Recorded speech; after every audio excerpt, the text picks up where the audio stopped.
22nd. Okay. All right, and a good morning to you. Many thanks for joining us. This is hashtag Why in the Morning, and we are so glad and happy that you are tuned in. We're so excited today being the second day of December. That tells you a story that the holidays are finally here. And speaking of the holidays, today we have a comprehensive show lined up for you, from matters digital to, again, holiday hassles towards the tail end. So I'll be speaking to two powerful guests who will be coming in to share their insights in regards to what are some of those side hustles that you can engage in, especially as a gentleman, as you navigate through your way to the holidays. Finally, the year is coming to a close. But anyway, speaking of a close, we have prepared for you an amazing one. And I'm not alone. In just a bit, I'll introduce my co-presenter, but you can check us out at Brian Sako on one, that is mine. And then at Y254 channel, we have a question of the day that's being loaded up shortly. And good morning to you, Manu. Good morning to you, Sako. It's a beautiful December. December has finally come here. 11 months down the line. Mwaka wa kufosi, mwaka wa kuwa bossy. I hope that you became that boss that you wanted. Na kama ulishindwa pia, next year iko. And if you won't, remember that you are not an achiever, you are just a privileged receiver from God. Usibrag sana. Kama ilijipa hii mwaka, next year pia mwingine itajipa, but we thank God that we have seen the entire year through. It's the final month actually. Yeah, we are very grateful. We are not better than those who have left us, but thank you to God. In fact, let me, from the book of Psalms 27 verse 13 and 14, 13 says that, I'm still confident of this. I will see the goodness of the Lord in the land of the living. 14 says, wait for the Lord, be strong and take heart, and wait for the Lord. So 13 says, I'm confident of this. I will see the goodness of the land I will see the goodness of the Lord in the land of the living. So the Bible clearly inakwambia that in this land it's evil, it's an evil world. That's why in this verse wamesema, I'm confident that I will see the goodness of God in the land of the living. So you should acknowledge that you are living in this land of human beings. It's an evil world. It's a demonic world. People will abduct you. Maybe life will not be favorable for you. A lot of things will happen. But just be confident that you will see the goodness of God. By the end of the tunnel, there is light, the way they say it. And 14 says that, wait for the Lord, be strong and take heart. Wait for the Lord. Actually, hapa wamerudia wait for the Lord 2 times. So you might wait for the Lord longer than you accept, than you anticipate actually. So maybe probably you are like, this is my year. Tukianza tulimba, it was your year, it was my year. But maybe kwangu ikujipa, kwako ikajipa, kwa mwingine ikujipa. But next year is still there. Wait for the Lord, wait for the Lord. Itajipa. And of course in the East they call me Dollar, in the West they call me Banning. But my name is Banning Dollar, Mr. 045, the King of Nyanza. My mother called me Manuel Matagar. Yeah, it's a beautiful December. All right. Now, so yesterday, Kenya marked 40 years since HIV hit the world. And just an excerpt of it before I seek your reactions. Kenya marks World AIDS Day 2024 with renewed commitment to ending the HIV. It's always marked on December 1st, commemoration of it with a call to action and a renewed commitment to eliminating HIV as a public health threat. The national event was held yesterday at Nyayo Stadium and was attended by Health Cabinet Secretary Deborah Barasa, Principal Secretary alongside her as well, Mr. Harry Kimtai, and then Medical Services, Ms. Mary Mudhoni, Public Health and Professional Standards Director for General Health, or rather General for Health, including Dr. Patrick Amoth and key partners in the health docket. Dr. Baraza emphasized the crucial role of men and boys in the fight against HIV, urging them to challenge stigma, promote health-seeking behaviors, and lead community efforts. The fight against HIV is also a collective effort, and men and boys must be champions for change. But then on the other side, Kenya has made significant progress in its HIV response, with 98% of adults living with HIV receiving treatment by end of 2023. 97% of them have achieved viral suppression, and the new HIV infections have dropped by 83% over the past decade. So these AIDS-related deaths have decreased by 64%. I don't know what comes to your mind when it comes to World AIDS Day. What are some of the memories maybe you remember from learning about the disease, and since it first came to, is it Africa? There are so many conspiracy theories around it, or how, saying human beings got it from a monkey. Others said it was Mzungu, and so many dramatic tales around that. What hits your mind Yeah, when one you of remember? the tales that I love that I had, it was that it was first a strategic to reduce the population. Like there has to be something that is killing people because we are being overpopulated. People are giving birth every time, but people are not dying every time. So it was one of the things that were brought in by the white man, as you said, to reduce the population. But I don't know if it's true. But again, from the monkey, yeah, what I love about HIV and over the years that I've learned ni si vile tulikuwa tunaambiwa tukiwa watoto that sijui if you kiss someone, if you do this, it takes a lot for HIV to transmit. They are like, if you share, kitambo nilikuwa naamini that you're not supposed to share maybe a wembe with anyone in class. But later on, I came to learn that laser blade ama wembe lazima ikuwe ilikata mtu akona HIV infected, and then there's maybe stains of blood, and then now you cut yourself ndio kukuwe na that contact. So in the past we were like ni kitu tu unaweza pata tu out of maybe kushare tu nail cut or just maybe a simple kiss from someone, but in real sense it sticks deeper than that.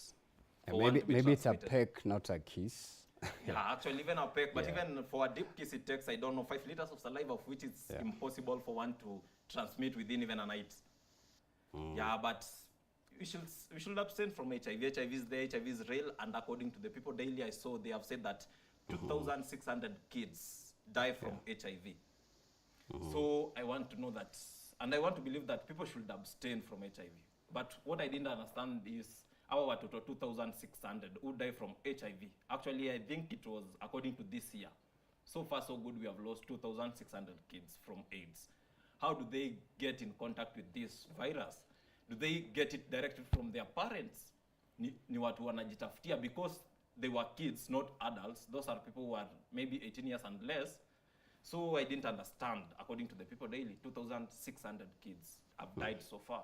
So na kuna kuanga na hizi dawa za prevention.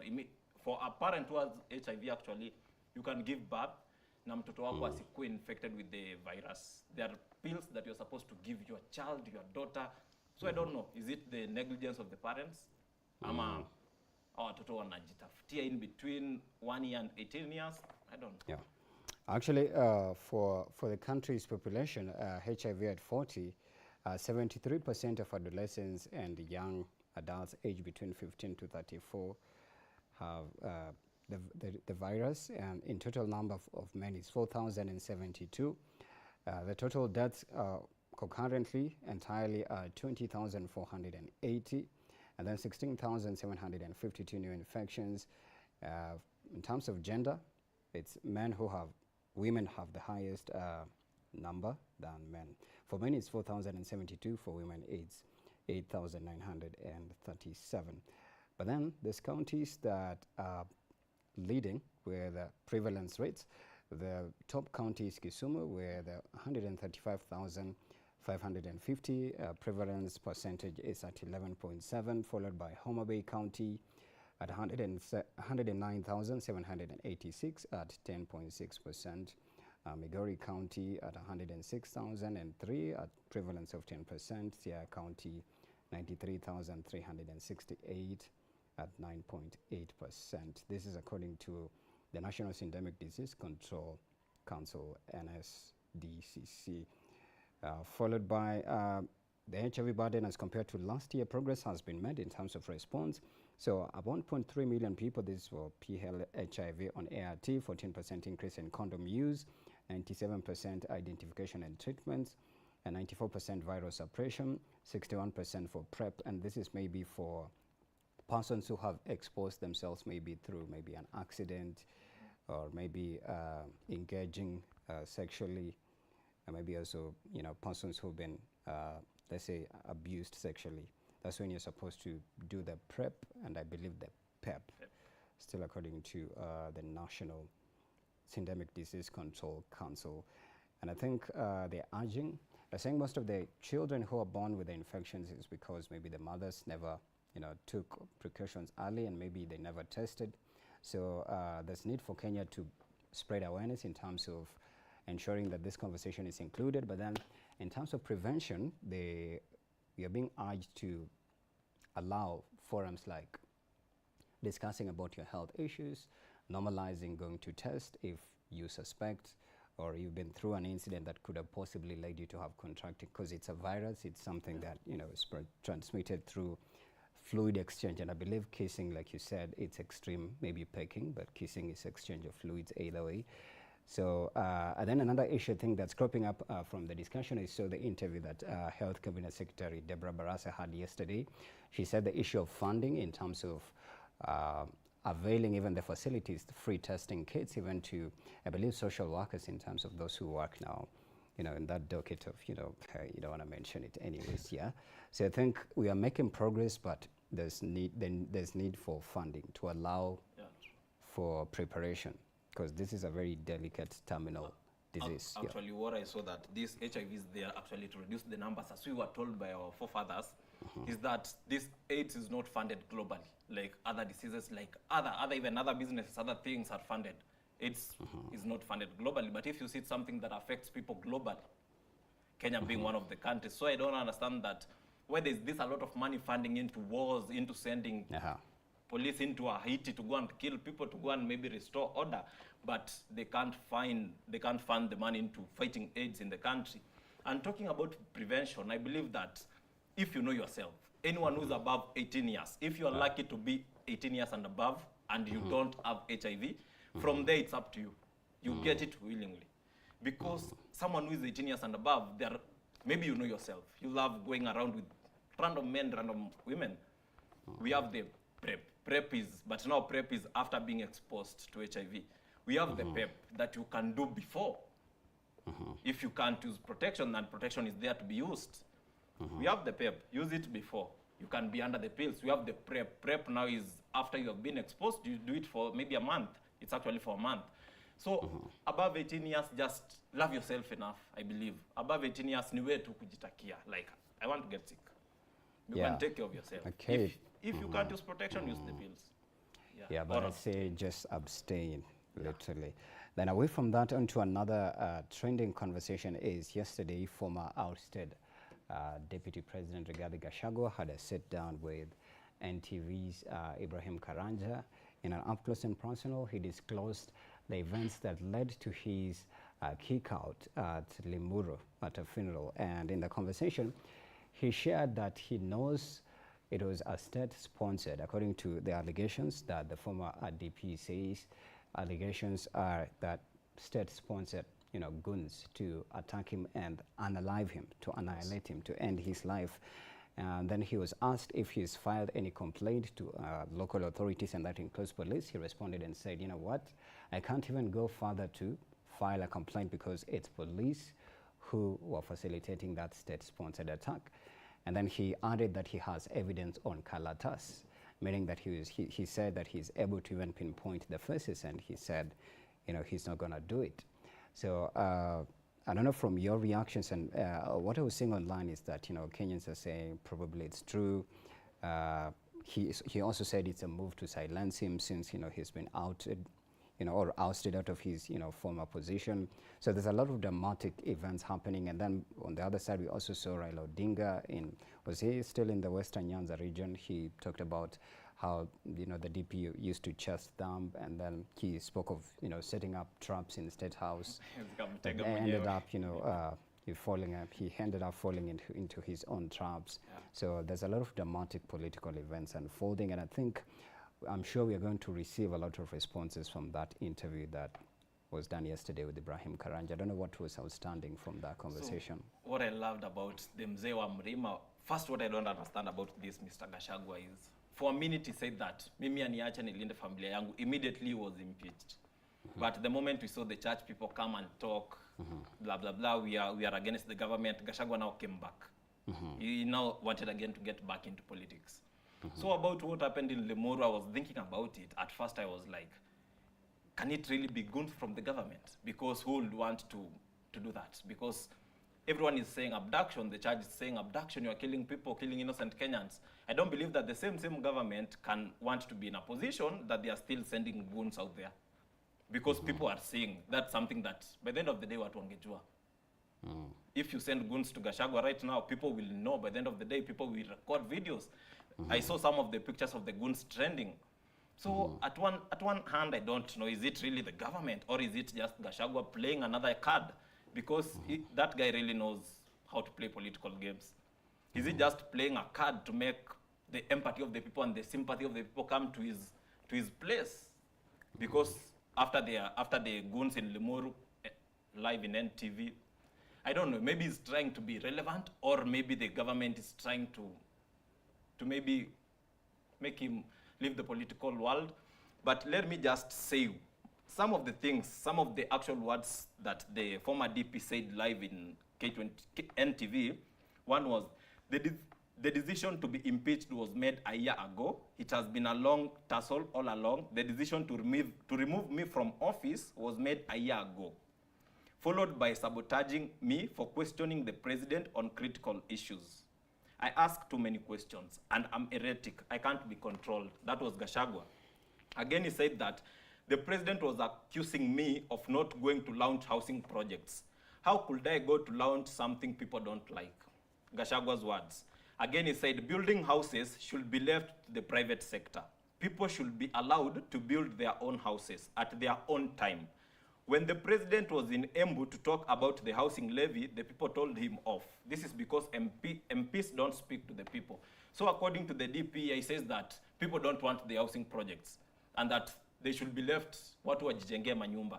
That's according to Mzee wa Mlima and the Mlima people. He speaks for the Mlima people. So, and he claims that that's what made the people boo the president when he was in Embu. And finally, Gachagua, I defended many things, but when it was, no, let me just leave that one. Former DP again. Some of the advisors of the president are deep into SHIF, which is 104 billion system. That's why they were refusing it. Experts have told me, according to Gachagua, claims that experts have told him that the NHIF could have been improved with 700 to 800 million. So one of the reasons why they wanted him out of the government, because he didn't want SHIF, which was 104 billion, and like the NHIF that could have been improved by only 700 to 800 million, according to DP Rigathi Gachagua.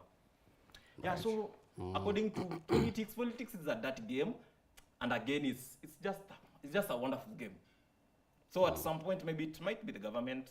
Again, it might be Gachagua send the goons at him. You never know.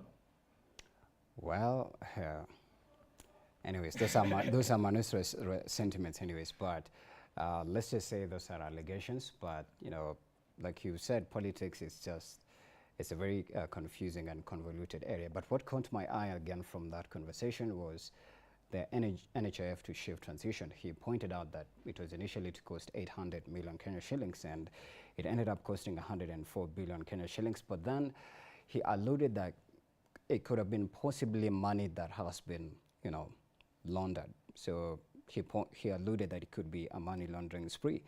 And when you point that out to what's happening right now, and you know, even for the previous months, there's, I say for those who are employed in the employment sector, there's been a lot of complaints on the deduction, the 2.75%, the pay or pay as you earn deductions as well. There's those again that are, you know, are still hard pinched, and there's those who are still suffering in hospitals when it comes to even, you know, I think they're called what, comorbidities? Comorbidities, I believe these are uprising or say resurgent diseases, like, you know, maybe if you had, for example, diabetes, and then there's festering high blood pressure, etc. So they're saying SHIF is not catering for that. They're saying initially NHIF with 500 bob, it catered for a whole household, but for SHIF it's not, you know, taking care of that. And the Cabinet Secretary Health, Deborah Barasa, has been very vocal about it. There's some questions that she doesn't respond to, but Kenyans are in crisis on that one. And I think as time goes by, there's an issue that will crop up, and I believe they'll amicably address it. And still on that, so medical interns were set to have a strike this week, but then the government on the other side has released, or rather disbursed, 965 million Kenya shillings for medical interns' salaries. This according to a report from Still Health Cabinet Secretary Deborah Baratha.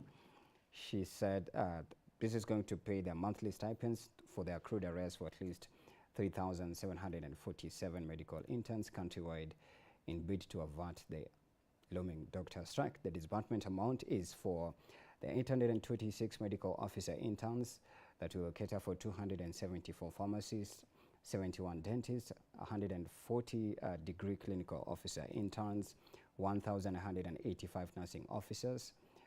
That literally equals to now a total of 3,747 medical interns across the country. According to the Cabinet Secretary, the amount released will ensure that 100% payment of all posted medical interns in the specified cadres. All medical interns have therefore been urged to reach out to their respective departments for further clarification or assistance regarding their payments. And I think this comes against a backdrop. Was it just a couple of, it's just, in fact, it's a week and a half here. OASU, lecturers who are on strike, the government inked a deal with them. Hopefully they're going to fulfill their collective bargain 2017 till 2024. But then now here again, just the other day we also had KMPDU nurses, you know, going on strike. Now it's medical interns. So I think it's strike, this one off, another one crops up. Door closes for this one, window opens for this other one. And I think these are some of the issues that we hopefully believe as we step into 2025, they're going to be amicably addressed. I don't know what's your sentiments on that shortly. So, you know, I don't understand what happens in Kenya, like the taxes that we are being given. For example, if you go to a supermarket right now, the price of flour, it's not the same as it was 1 week ago. Unge imepanda with almost 40 bob. But yet that's tax, you know. Uni tax. The people, everyone, almost every household wanakulanga ugali. So like this money that we are being taxed, let me talk in a layman's language that someone will understand. Unge imeongeza maybe for that 40 bob. Uni tax that me and you are being taxed. Maybe almost every house eats ugali. Every day the government has increased that tax with 40 bob, and initially kuna tax walikuwa wanatoa kwa hiyo ugali, kwa hiyo unga ya ugali. So that's just in one commodity. Kuna vitu zingine pia zinakuwa taxed, like petrol, almost everything is being taxed in the Kenya we are in right now. Yeah. But where does this money go to by the end of the day after being taxed? I saw we want to go and borrow another loan. I saw the IMF tell us that if we borrow again, kuna issues sijui za financial. I don't do a lot of finances, but I saw the IMF warn us against borrowing again. So our money, where does it go to after being taxed? Yeah, I know it goes back to paying these foreign loans zenye tuko nazo huko nje, but really, do they get paid? What's the need to kuja tukaambiwa, you know what, Kenyans, we had this loan this year, tax to collect nizo, we have paid this, because tunaambiwa, oh, you are being taxed so that we can pay our international debts. Do they get paid? Do we see them get paid? But we see them being borrowed. Yeah. I don't know where the money in Kenya goes, and that's why people are ever on strikes.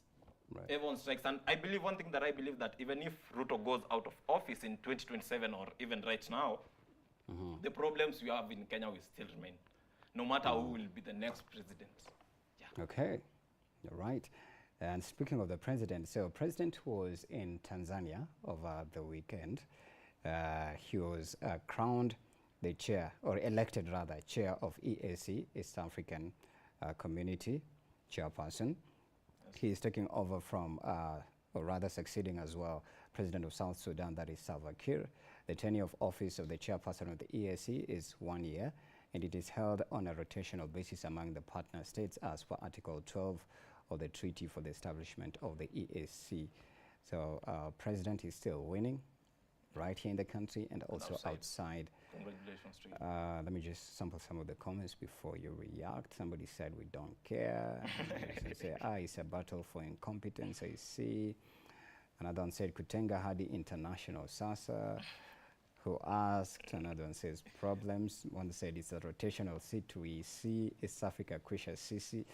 Hey man, so I think it was also interesting to see that this event was happening, and when the president was leaving the country as well, I think it wasn't as publicized as some of his other trips. But then still, like you've said, congratulations to our president. He's winning. Still on top of that, Francis Atwoli had a sit down with Jeff Koinange, and he was asked how he views the current leadership, and he said he fears the president.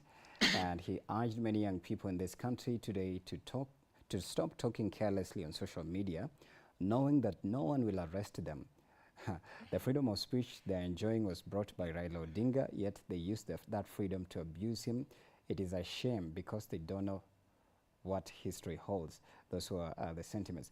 And then there's another one where he says President William Ruto will win 2027 elections as early as 10 a.m. So those who want to oust him or saying that he'll be a one-term president, it's just a dream. So they'll wake up. So this is some of these political salvos and exchange and these narratives that are being peddled. I don't know, what did you pick from that conversation? Actually, from 2024. In fact, we might go all the way to 2026, 2027. They wanted to add the presidential term limit. And you never know. Whatever we are in Kenya right now, it's like the MPs, if they are told, vote for this, they will vote. Right. If a bill is passed by maybe Mutesi, that MP who voted Mtusi, Mwangi Mtuse, if he decides and brings in a new bill that presidential limit be improved, I believe that our MPs will vote very happily and claim that let's give the president more time to fulfill the promises. Yeah. So I don't, in Kenya where we are right now, I don't know. And again, talking about the freedom of speech, first I saw Raila starting called the young youths to his political party. And I believe Raila has gone, you see when you go into a sinking ship and then you just sink with it, or you are the one sinking and then some survivors are saved. I believe that ODM went to the government, and if you see, the only minister that I've seen is Joho. I've seen Joho do some good work. He gave out a car to the Ministry of Fishing. He built some fishing ponds. At least he's doing something. But most of them walingia kwa government wako tu.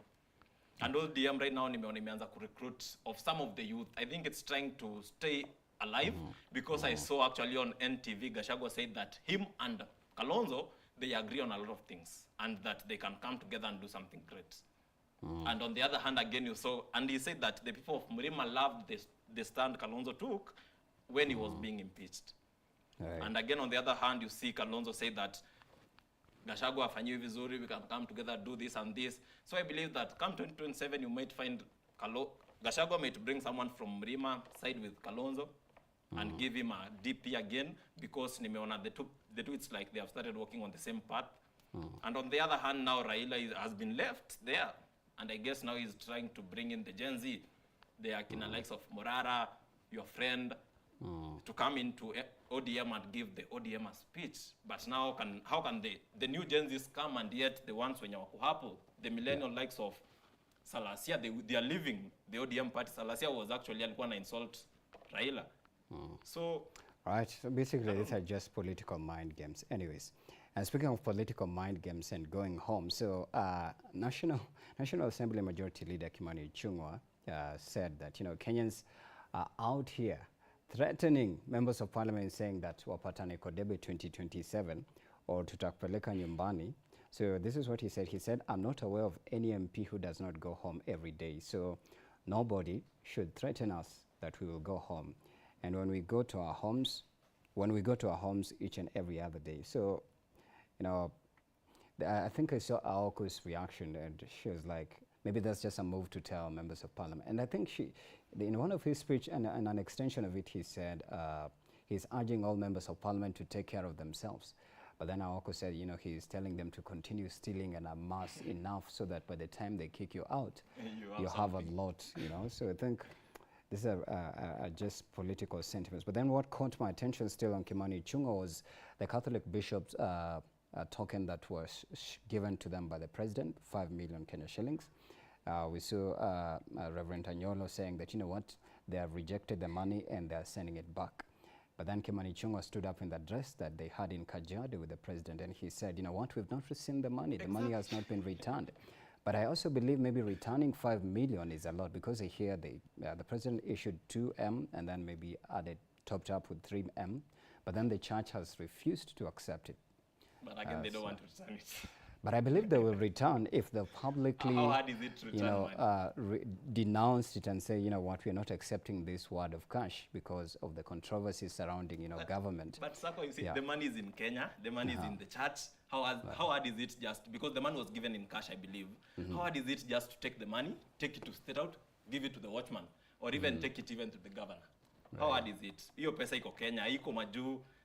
If they don't want to return it, let them just keep it. Waache kusema hatutaki pesa when they come to the public, and then, but deep down they still have that money for almost 2 weeks right now. Funny. Yeah, but then I'm also looking at it. The state and the church have always been, working together. Yeah, true. But it looks like they're at loggerheads because of previously the unaddressed issues. I think there was one which was hard pinching, that was the issue of NHIF, Shivsha, which is a general issue that everyone is dealing with. I hear there's a part of an NHIF function that was tapping into the Catholic side that was never cleared or funded, and so it raised a lot of alarm. And then now Kenyans, suffering, and now the taxation reforms, money laundering, the issue of the Gen Zs who were abducted and tortured. So I think these are very dicey and festering issues that continue to, pierce through the hearts of Kenyans as we fight for, I don't know if there'll be reprieve with the pay as you earn, as well as alongside the payee and everything else, including now the housing levy. Now, still on what the president was banking in TZ, in the intertrade between countries in the EAC, Kenya was the leading country in terms of goods and services that we trade in East Africa today. This is a quote-unquote what the president said. Tanzania has overtaken Kenya, and he said he must commend Tanzania for the progress they're making. I think this again reminds me of when Cabinet Secretary Tourism, that is Rebecca Miano, yeah? There was an issue of taxing, I think it was declaring, if you're coming back, if you're a returnee coming from overseas and you're a Kenyan citizen, or even as a foreigner as well, you are to declare how much, yes, in terms of the luggage you're carrying. If you have an expensive gadget, especially the iPhone types, the electronic, other, I'd say exquisite, expensive devices, including even, perfumes as well. And that was pointed out to, it's hindering, tourists to come visit Kenya, meaning that, Kenya, I think in her response she said Kenya is an entry point, strategically located to be an entry point to East Africa, and that makes it to promote, trade, tourism, and extending it to countries like Uganda and now Tanzania, which I'm just, pointed out to you that the president says, Tanzania has made a lot of progress and overtaken Kenya, and he's commending it for making that progress. I don't know, what do you think of that? So it's so sad that Tanzania, they are overtaking us. We used to be magwiji wa East Africa. Kenya tukiongea Kenya ni US imeongea. Kenya in East Africa, that is, we are respected, and Kenya in East Africa, even our currency used to be up there. I don't know if Kenya actually, but Kenyan money is still bigger than Tanzanian money, than Ugandan's currency. But ni mdogo tu. So I really don't know, but man, it is what it is. If they are doing better than us, they deserve it. Yeah, but we should work as a country. And I believe that actually I saw the Interpol arrested, they didn't arrest, but they gave out an arrest warrant for 24 Kenyans who are involved in carding. So if you see Kenyans, we have gone on the map for country ya wash, country ya vijana wanajua kujituma, but tuliambiwa finya computer, pesa itoke. Na pesa inatoka hiyo side ingine. So Interpol arrested 24 people. Maybe you never know if that's what Rebecca Miano is echoing to reduce. Maybe you might find people bring in maybe those cards from outside and come do the carding in Kenya.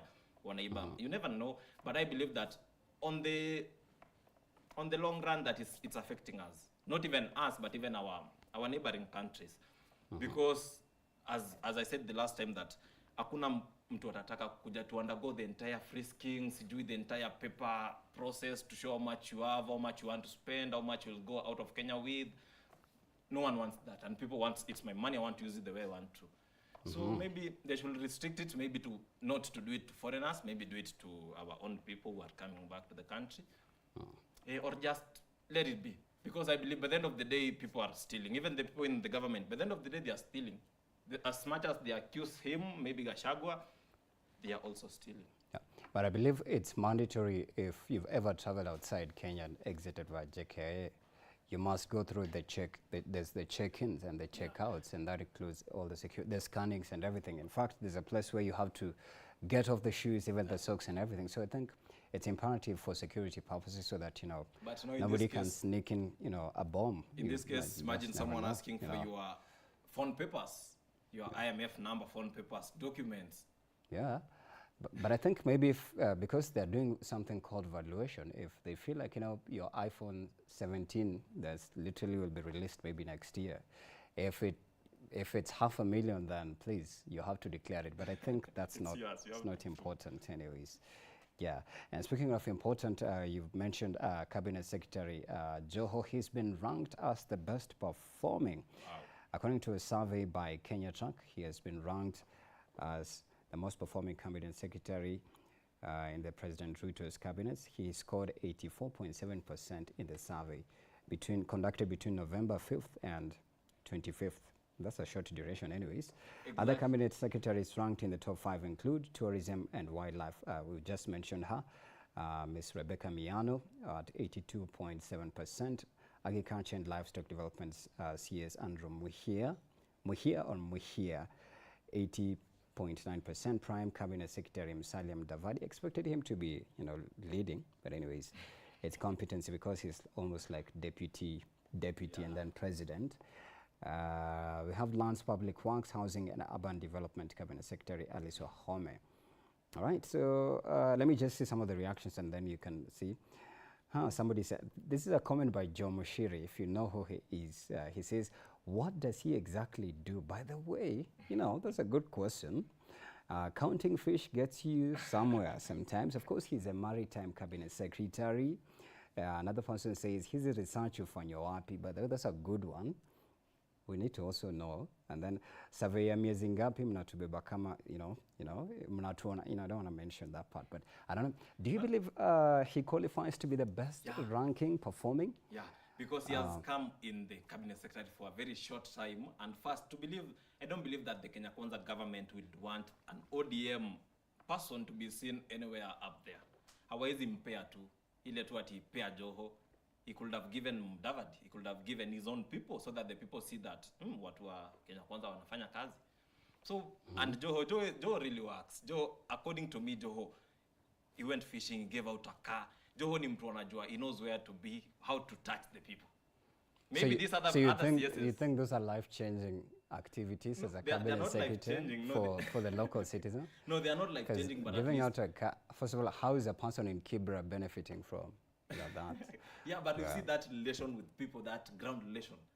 You see this other CSS, Mudavadi might be there next to the president, but he has never gone to the ground. He has never talked to someone, watu hapa workers for ground. He's just there.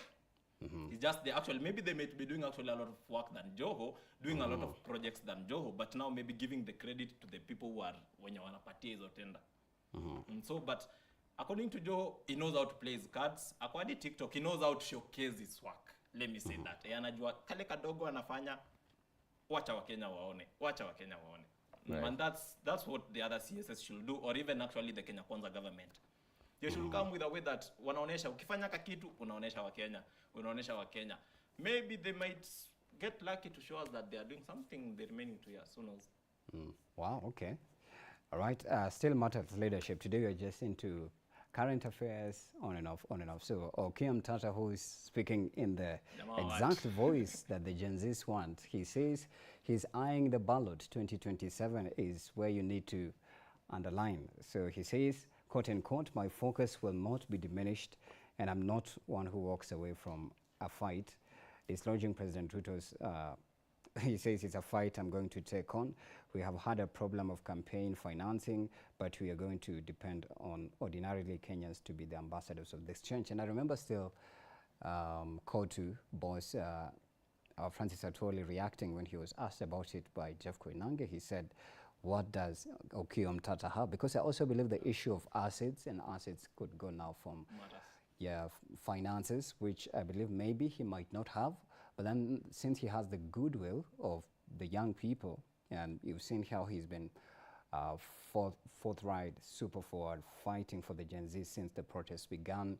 He was at some point partially branded to be, the president of the Gen Zs, but now here he has announced and, hit the nail on the coffin saying that, 2027 is heading there. So I don't know, do you believe he can possibly edge close to maybe some of the already syndicated politicians who will be eyeing that seat? But then they're saying the fight is against. And then I was shocked as well, Matiang'i was mentioned in the picture. He could also be vying 2027. I don't know if Martha Karua will be there as well, but then there are so many other political figures who are in this mix-up. So in 2027, a lot of things will happen. First, for Okiya Mtata, I love that man. First, like you said, akona pure intentions. Ni mse tu, he's just there to fight for the people. He's just there for the people. But again, the name matters. But because if you see with President Ruto, with currently being in office, I saw that in 2027 he needs to acquire some numbers in the Mount Kenya in order to retain being the president. So you can imagine Okiya Omtatah with the numbers that he might be having, he might be the likes of Wajakoya. We are really with you, but the D-Day, we are not with you. Yeah, but I want to wish that he could just come in to maybe come stand with Akina Kalonzo, the likes of Kalonzo, maybe Gachagua. Gachagua will not be in a place to use any public office, but the political power. If they do that, and then maybe Okiya Omtatah, but you never know what he will do in the remaining 2 years. Another hand for Matiang'i. Matiang'i is one man who really did a lot of good in the 10 years, but again, Matiang'i is a dictator. Matiang'i is that man who, he won't respect a court order. He didn't when he was a cabinet secretary. He didn't respect a court order. He went ahead and did it. During his time, there were... You know, you've said he's a dictator, which is a very scathing comment. No, okay. Just my allegations. According to what people are putting outside there, according to what he did when he was in power. When he was it Miguna, he was asked to take him to court. But instead, alimdeport outside the country. He took him outside the country. Is it kudeport ama niku? Yeah. That one. During his regime, we had extrajudicial killings when Matiang'i was in security. But again, on the other hand, when Matiang'i was in power, Matiang'i is the person who, there were no stealing of exams. Matiang'i changed the school buses. Matiang'i fought corruption in transport. Matiang'i in police. Kila mtu tulikuwa tunavaa safety belt. Hakukuwa kubeba extra when Matiang'i was in power. Matiang'i brought conductors. Matiang'i was cabinet secretary for education. Education, and then he security, went to he interior. did 3 dockets. And IT. All right. During the 10 years, he really did a lot of things. But again, he's someone you can't. Again, he's someone you can't just. He's a no-nonsense man. I think that's a better word than the other statements. Yeah. All right. Now, away from that, there's another interesting update from the one and only Miss Gladys Boss-Sholay. So this is what she says, according to her view on how media is conducting, some of the info that is being disbursed. Do you disburse information or do you display information? The word is disseminate, so you don't display or disburse. Disbursing is for funds. So according to information that's relayed out there by media, so she says, we have so many unpatriotic media houses in this country. Some even criticize President Ruto's State of the Nation address. Instead of cooking figures from your studios, go to the ground and get facts other than peddling lies and misinformation about the Kenyan government. And then there's a place where he says, media stations or media companies that will not comply with the government, they'll be aged out. And I believe that's a very sharp and age-cutting, statement from Gladys Boss-Sholay. This is what she says. Hopelessness to Kenyans because Kenya is strong and Kenya is destined for greatness. So she says apparently partially part of the media is spreading hopelessness. But let me just get to some of the comments, and I tell you, who is she? What does she do? No, the comments are really crazy. But then when you look at it, is it true that there's media houses that are not disseminating information that's in support of government? When just the other day, journalists who are shot, during the Gen Z protest, live being televised on other stations, but then, nothing was done. But then I remember some point the president addressed it, and we saw even, was it AMWIC, Associations for Women in Media in Kenya, yeah? Shout out to Judy Kabera. They addressed the issue and said, you know what, the media needs to be defended. The media is there to keep the government in check. It's there to inform. It's there to shape conversations. It's there to expose as well the evil and the good dealings that are happening. But then here, Ms. Gladys says those that are not in support should be axed out. And I think it's an interesting time when just, we're coming from these, heated up events that have concurrently happened from one season to another. I don't know what you feel about that. So first, I think they should stop involving Kenyans in their issues, because I believe media stations is a business center. despite for KBC, I believe that we are the ones who are there to tell you black and white. I believe that we are not biased. In our shows, at least we. But for most of the media houses, it's a business. Even if you look at from the campaigning time, let's go back to the campaigning. There were media houses that were rooting for one particular person to win. Others were rooting for this one. So you see, it started all there. It was business. When I want this one to be the president because he will do this, this, and this, and this for me. So, and then maybe the tables turned. Whoever you wanted to be the president never became the president. So he doesn't give you tenders. He doesn't give you news to air to the people. You have to go out there, look for your own news, because in the media station, they all compete about news. You have to go look for your own news. Of course, it will be negative. It won't be positive. To come and air it to the people, and people love negative things. People love negative things, bad things. Wakenya, kitu mbaya, hiyo ndo tunataka. Hiyo ndo tunataka kusikia. So, yeah, it's a business, and I believe that maybe mmekaliwa na your opponents in the business market that find your name, you should come with a PR strategy to also make your name be good, or market your name with your stations that can buy your stories or that can sell your stories. And instead of wanting to push them out, because there's that freedom. I can decide a story to tell. I can decide, because as a journalist, you're supposed to be impartial. Objectively, report objectively, be impartial.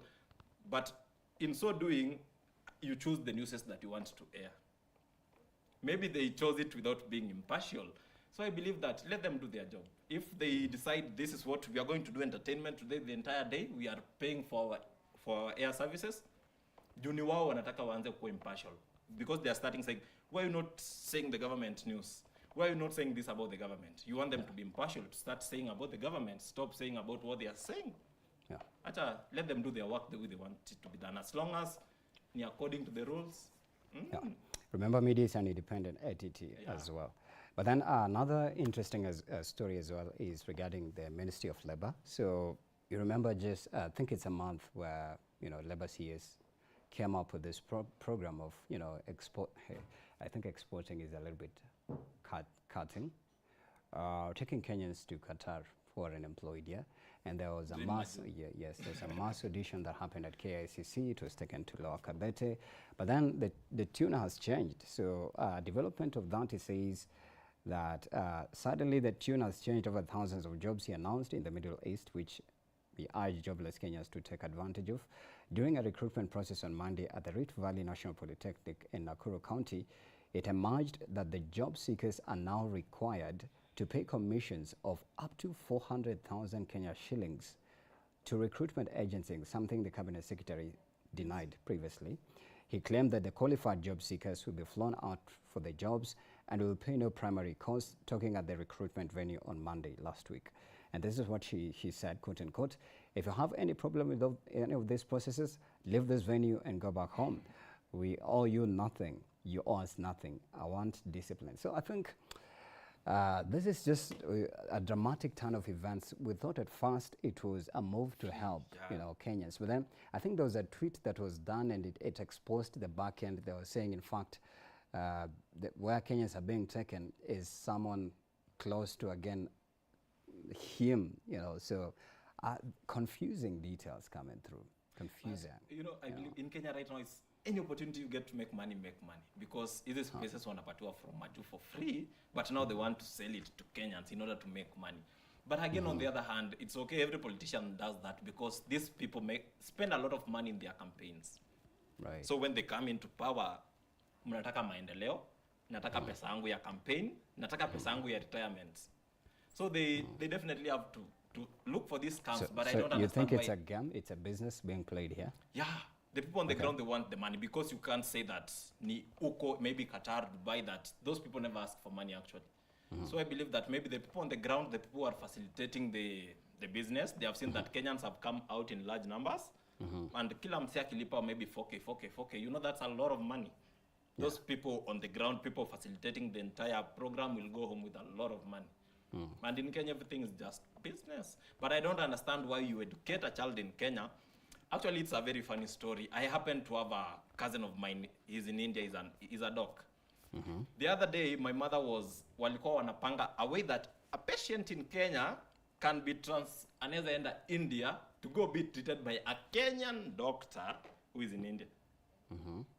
My cousin was supposed to help the guy, so I was like, he's a Kenyan in India, he can just be in Kenya right now in one of our big hospitals working there, but a patient now anachangishiwa pesa to pay for the flight just to go to India, not to be treated by an Indian doctor, a Kenyan doctor who is in India.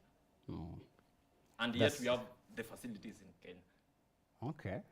So I don't understand why Kenyans go out. The government should make those jobs here. All right. Now, there's a new law about social media, and I think this again is also touching on the conversation that we're coming up at 8 a.m. Australia passed a law banning children under 16 years from social media. Let me just get to it. It talks about the Australian Senate has approved a bill that bans children under the age of 16 years from accessing or using social media after an emotive debate that has now sparked wild reactions in the country. The Senate passed the bill by 34 votes to 19 who rejected it. This was after the country's House of Representatives on Wednesday overwhelmingly approved the legislation by 102 votes to 13. The law now makes it an offense for a child below the age of 16 to have social media accounts or profile, or to even have to access platforms like TikTok, Facebook, Snapchat, Reddit, X, and Instagram, among others, including Pinterest. Parents found not to have complied or prevented their children from social media will be liable for fines of up to 50 million Australian dollars. That's Kenya shillings, 4.2 billion Kenya shillings. Wow, that's a huge amount of cash right there. Social media companies in Australia have also been given 1 year to work out how they're going to implement the ban before they are hit with irreversible penalties. So the law, according to the Australian authorities, it's meant to protect children from online hostility, sex predators, and targets for online scams. I think it's an interesting one in the wake of just, a massive number of social media platforms that are not regulated. I believe X has now a competitor that I think the name is Blue Sky. It's a response from the after effects of Democrats feeling like, X is a toxic platform set for, Democrats. It's supported mainly by American feminists. I was even seeing the CEO on CNN talking about it and how it exactly looks similar to, X, and how, it's going to help them at least not feel Elon Musk since he endorsed Trump. But then when you look at this outburst of social media, and then now artificial intelligence is coming through, just the other day robots are being launched. Now we're even seeing roaming robot dogs on the streets. Over the weekend I shared a video of this kid who was sitting on I think it's a robotic dog, but crossing the road and delivering food on the other side. So do you believe maybe even in Kenya, as time goes by, we need to have such a law? But then what is the implication of that to a world of young people who only connect in the digital virtual space?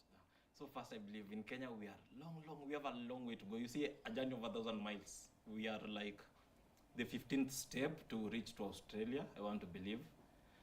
So we might reach there, maybe not 2030, maybe 2050 or so, somewhere there. And I love what happens in the US. In the US, out of politics, we have gotten Blue Sky. Out of politics, tumepata ni maendeleo, some new development, Blue Sky, some new social media app. Out of politics. In Kenya, out of politics, I don't know, but we should maybe tuangalia hawa watu weupe. I know that we love copying the white people. Let's copy the white people. Out of politics, hawajashinda wakiongelea niliibiwa, they did this, they have just gone. What can we do? We can also form our own platform, maybe the 2-3 years to come, that they can fight maybe Trump, because maybe Elon Musk and Trump, they are one thing, and I believe you can't go to X right now and start talking bad about Trump. Hapo sasa ndio utajua that it can be regulated. Yeah. So maybe you see, out of politics, developments. Yeah. And I think over the weekend we saw Kamala Harris speak for the first time. Like, she gave an official statement. I think she was giving an update about the funding that was contributed to support her election bid. I think it's in billion, yeah? But then they're saying allegedly she looked drunk. Others say she fell into depression. There was a lot of reaction. And you can get drunk. The news was spreading out like wildfire. Now back to our country here as we exit shortly. So there's been a lot of international artists jetting in the country. I think it's now too much. This one is jetting in, this one is leaving, this one is performing, this one is being cancelled. So over the weekend, we had Uncle Waffles. I didn't know Uncle Waffles is a lady. I wanted to go check the Instagram, but I've heard of that name before. I believe she's the Amapiano type of DJ. So her concert got cancelled over the weekend. People are tear gassed, and videos were shared of just people scampering for safety. Some of them had paid for VIP tickets. I believe they blamed the event organizers. So I don't know, was it about security or overwhelming huge crowds that couldn't respect the protocol in terms of the people who organized the event? But then on the other side, we have Sean Paul as well. So who is who? And then we saw Diamond Platnumz. I was speaking here to Kasipul last week, and he was saying, you know, it's not good to have Diamond Platnumz performing in Kenya, and yet he's never collaborated with any Kenyan artist. But then I was also shocked when he said, you know, there's no dope Kenyan artist who is famous out there. And I was pointing out, look at Bien, Sauti Sol, look at Nikita, look at, you know, they are so confusing. Actually, we have big Kenyan artists, OG.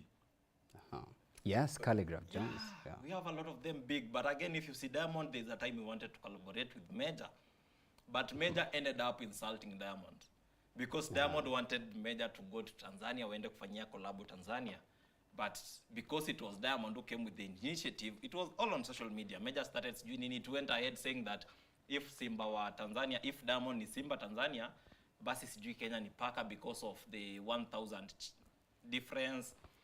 So maybe he wanted to do a collab.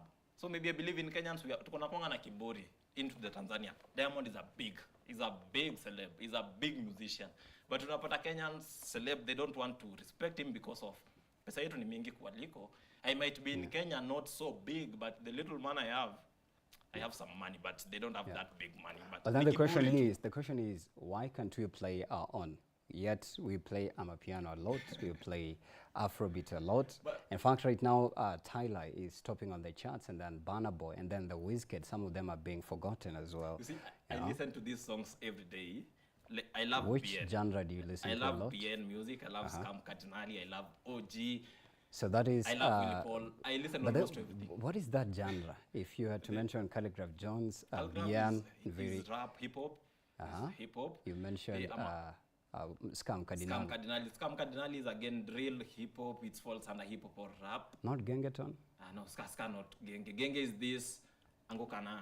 What about Abanton? Abanton. Now that's Abanton. Gengeton it was for the sailors, I believe, maybe. Yeah, I don't know, but I listen almost to everything. So this BN, I listen to them every time. You find that whenever this Kenyan artist like me wants to perform, maybe let's say in Kenya, the ticket is as much. Ni same tuna ya Diamond, maybe let's say. So should I, for example, go for a BN concert? Okay. But you know, they have, for them, they've had tremendous, anyways, we'll talk about that. Yeah. We'll talk about that. We are literally 2 minutes on top of the hour, man. We have to go. Say your handles, and then we exit. We start the next conversation.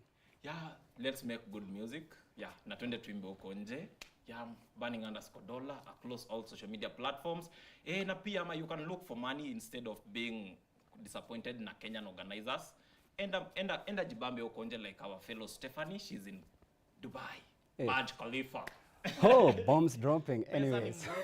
So, Salman, we have to go. We have to go. So, we are taking a very short break. We come back with the first conversation. I'll be engaging with Barack, right? Barack Otieno. He's a trustee at Kictanet alongside Neema Mujesia, Internet Governance Officer. In just a bit. Conversation is about digital inclusion, some of the tremendous progress made. What are some of those things that you should look out for in terms of internet penetration, opportunities, data, and so much more? So stick around. Coming up shortly, just right here.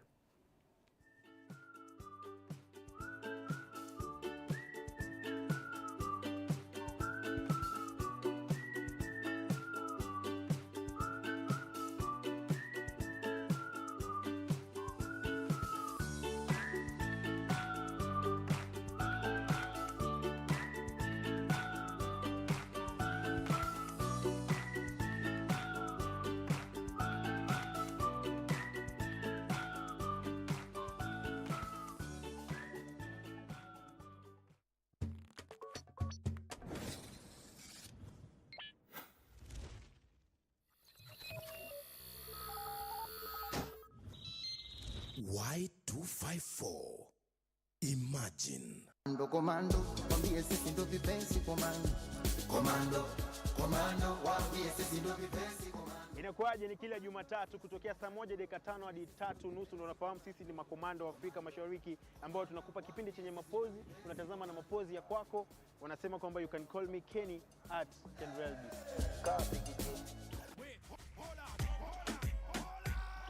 Wagwang, my name is DJ Kuch. Pale kwenye chiki na kupatia mziki zote za East Africa, old school, new school, zote ziko ndani. We can link up at DJ Kuch. Boom.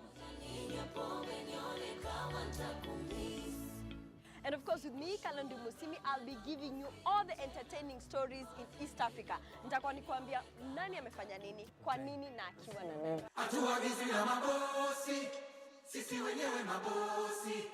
Wanatobea mikosi, tunalindwa na sagodi pekee.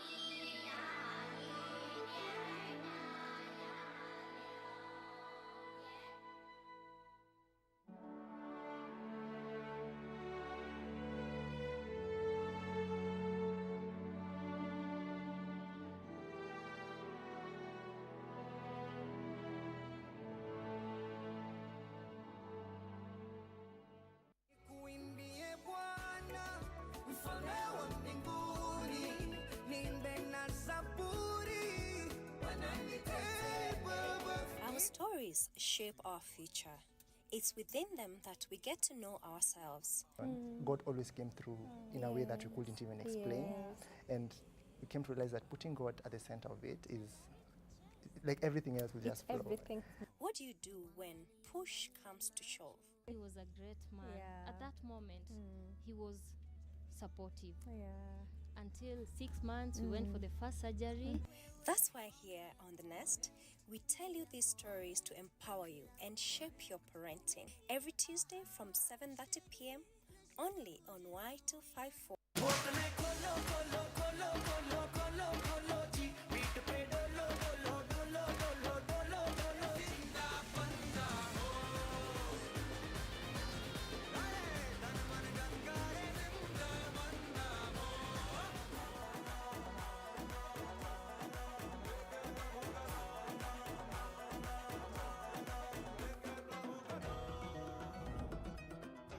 Shining in the setting sun like a pearl upon the ocean. Come and feel me, oh feel me.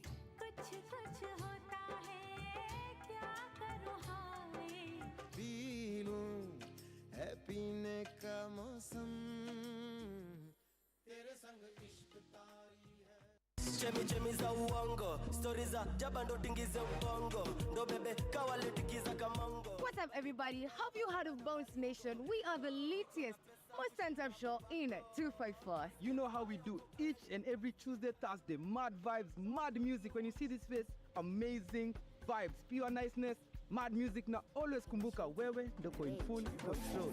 I'm unavailable, they know they see me. I go by the name Feeling Jean. And I am the beat doctor, DJ Epic, straight out of Gas Chamber DJs. You know how we do. Of course, catch us every single Tuesday and Thursday from 4 p.m. all the way to 7 p.m. for mad energy, good vibes, and interviews and interactions with your favorite celebrities.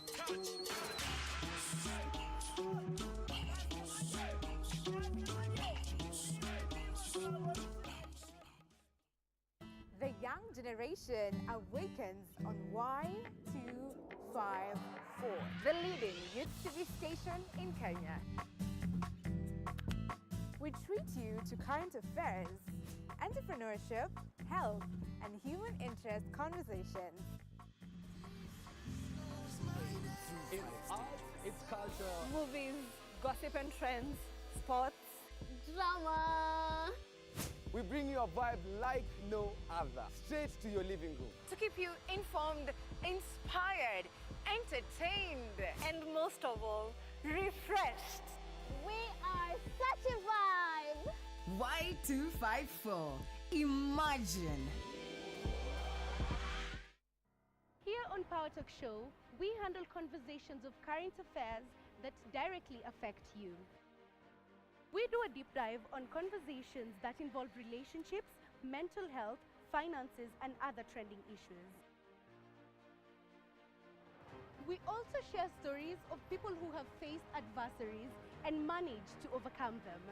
I'm a person who tried committing suicide 3 times. Yes, before I reached class 7. Tune into Power Talk each and every Thursday at 7:10 p.m. and join in the conversation with me, Cheryl Blessing, using the hashtag Power Talk.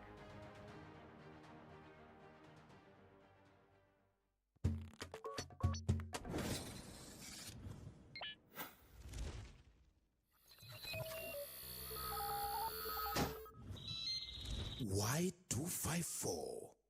Imagine.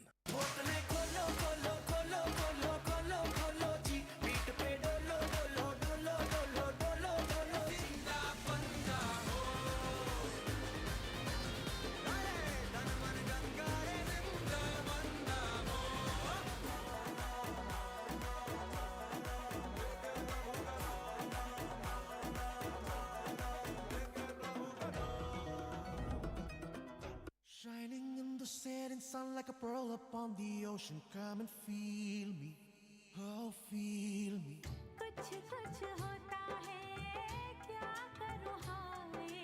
पीलूं है पीने का मौसम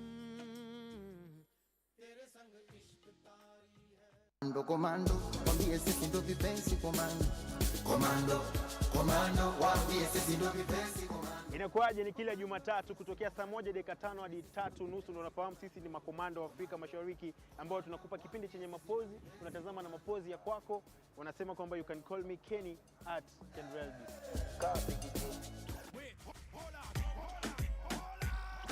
Wagwang, my name is DJ Kuch. Pale kwenye chiki na kupatia mziki zote za East Africa, old school, new school, zote ziko ndani. We can link up at DJ Kuch. Boom. And of course with me, Kalondu Musimi, I'll be giving you all the entertaining stories in East Africa. Nitakuwa nikuambia nani amefanya nini, kwa nini na akiwa na nani. Hatuagizi na mabosi, sisi wenyewe mabosi. Wanatobea mikosi, tunalindwa na sagodi pekee. Kuimbie Bwana, mfalme wa mbinguni, nimbe na zaburi, Our stories shape our future. It's within them that we get to know ourselves. God always came through in a way that we couldn't even explain. Yes. And we came to realize that putting God at the center of it is like everything else will just flow. Everything. What do you do when push comes to shove? He was a great man. Yeah. At that moment, he was supportive. Until 6 months, we went for the first surgery. That's why here on The Nest, we tell you these stories to empower you and shape your parenting. Every Tuesday from 7:30 p.m. only on Y254.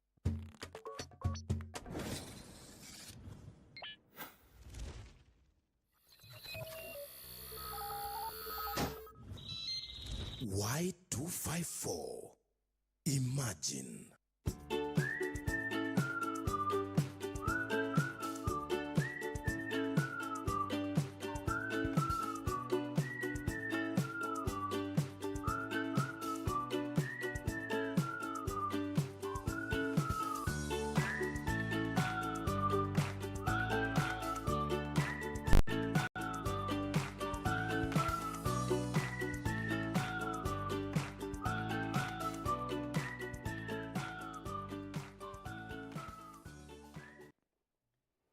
All right, and welcome back. Thank you so much for staying with us. I'm Brian Sanko. This is the first conversation, and we are asking you, what are some of those side hustles that you can engage in as a young man?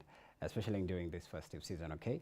Be rest assured that today I promise to sample all the feedback. You know, I always say I'll sample, and then we eventually get up, you know, getting lost into the interesting conversations we have, so I'll sample it.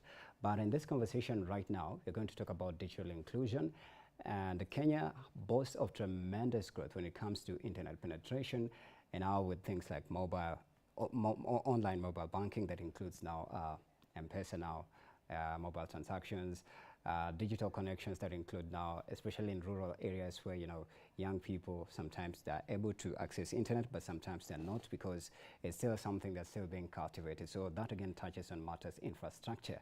But then as we speak currently, what are some of the hindering or say lingering issues that need to be addressed in terms of now digital inclusion, and how things like artificial intelligence are disrupting the space? Are there opportunities that are there for you as a young person that you can tap into? That's the conversation we're going to get into in just a bit. And I'm being joined live in studio by Barak Otieno. He is a trustee at KickTNet. Karibu sana, Barak. Asante. Yeah, so just a little bit of your professional background and how you got into KickTNet shortly. Thank you very much. I got into KickTNet just around 2005, and to the young people straight out of college, I asked myself what I wanted to pursue or what I wanted to do. I happened to be in a telecommunications institution, and so I became very curious about telecommunication and about connectivity issues. I found KickTNet, which at that time was a space that brought together actors from the government, from civil society, from the private sector and academia to discuss how Kenya would leverage information and communication technologies. It is worth noting that this was during the government of President Mwai Kibaki, and we were just coming from 24 years of President Daniel Toroitich Arap Moi, may his soul rest in peace, and also President Kibaki. And there was sort of a yearning for a new beginning for the country. And the yearning for the new beginning included the use of information and communication technologies. Unfortunately, at that time, the country did not have a policy or a framework that would direct it insofar as how it would leverage information and communication technologies. In fact, I'm told by the elders that back in the 90s, it was actually illegal to use internet within government spaces. And so I was actually shocked that you know, the first time internet took over Kenya was in 1994 to 1995. The first time, Yes. Actually, if you go back to the history of the internet, the earliest times that are recorded when the internet came into Kenya was between 1992 and 1994. And those were efforts by Dr. Shem Ochuodho, at that time under the Africa Regional Computing Center, supported by a lot of scientific institutions in the US that ensured that the internet was in Kenya. And many don't know that he was running this infrastructure from his house somewhere along the road. What? Yes. Interesting. Riveting details there. But then from your experience and where we sit right now in the country, do you believe we are heading on the right path in terms of internet penetration? And if you were to give it, let's say, a percentage from you working as a professional at KickTNet, at what percentage are we? And in terms of connectivity, what is the demographic that already zeroing in and making use of internet connectivity in Kenya?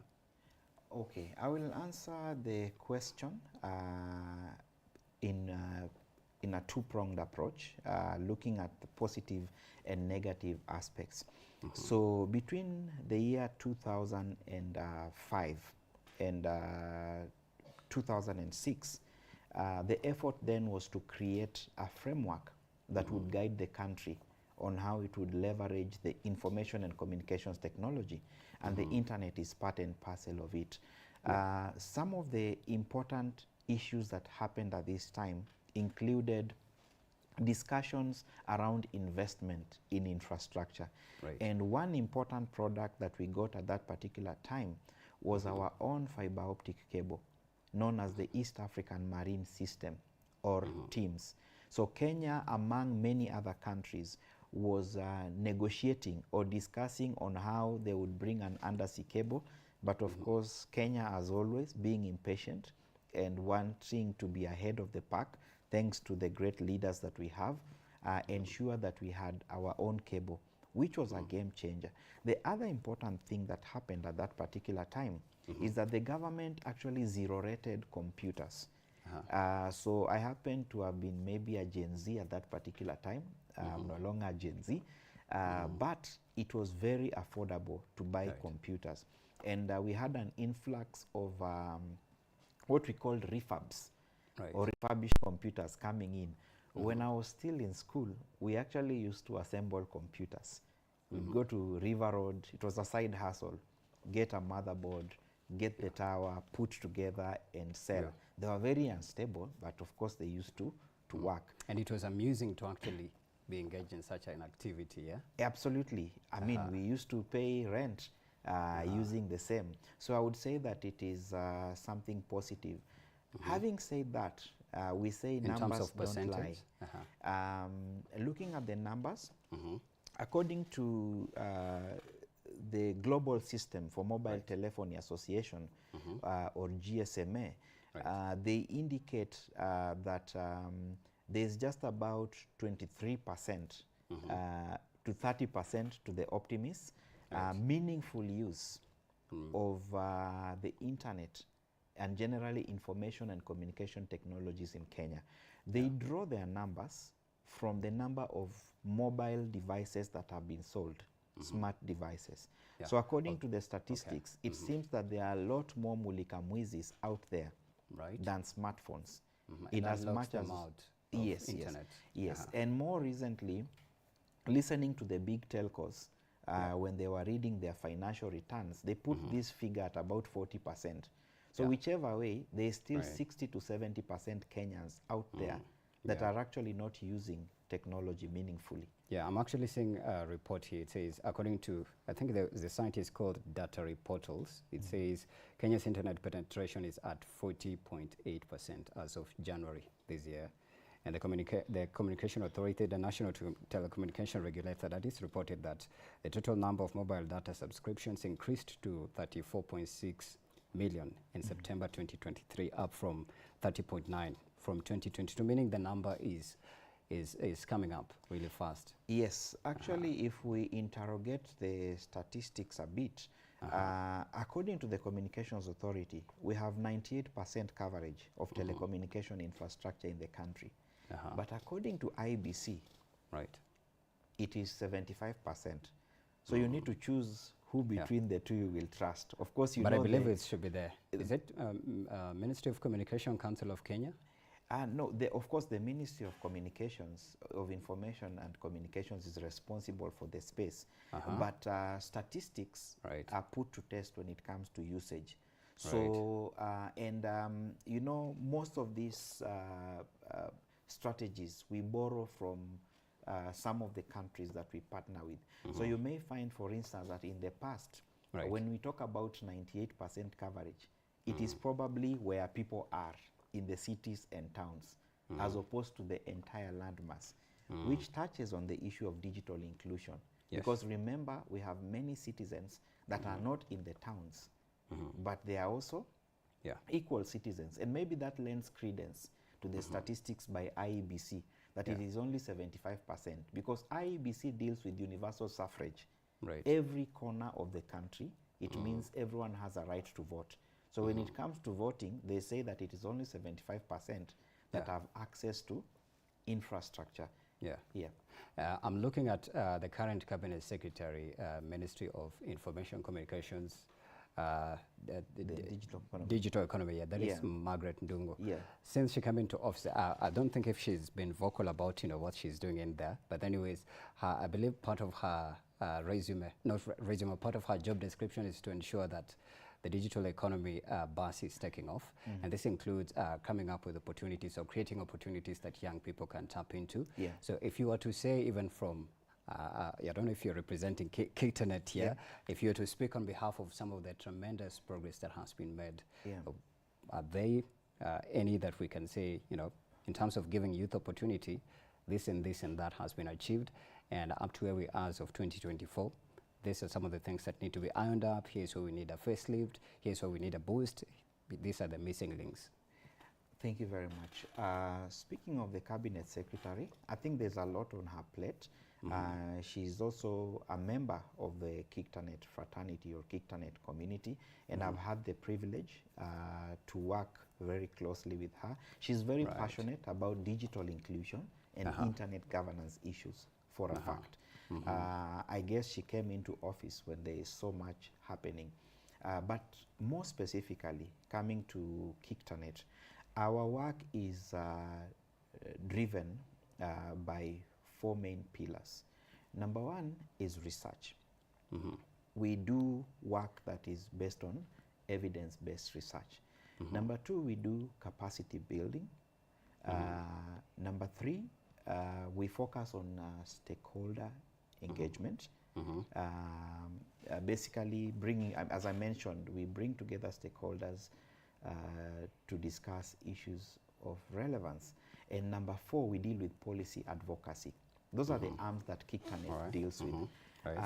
When I speak to the issue of capacity development, which is my forte, or where I work with at Kiktanet, I work with very many young people. We have the Kenya School of Internet Governance. At the Kenya School of Internet Governance, we introduce young people to the history of the internet. You heard me speak about the history of the internet. For us to participate meaningfully in the digital economy and the internet, we have to understand what we are talking about. It's not just enough to know how to use the internet. We have to understand why the internet exists. And at Kiktanet, we do this at the Kenya School of Internet Governance.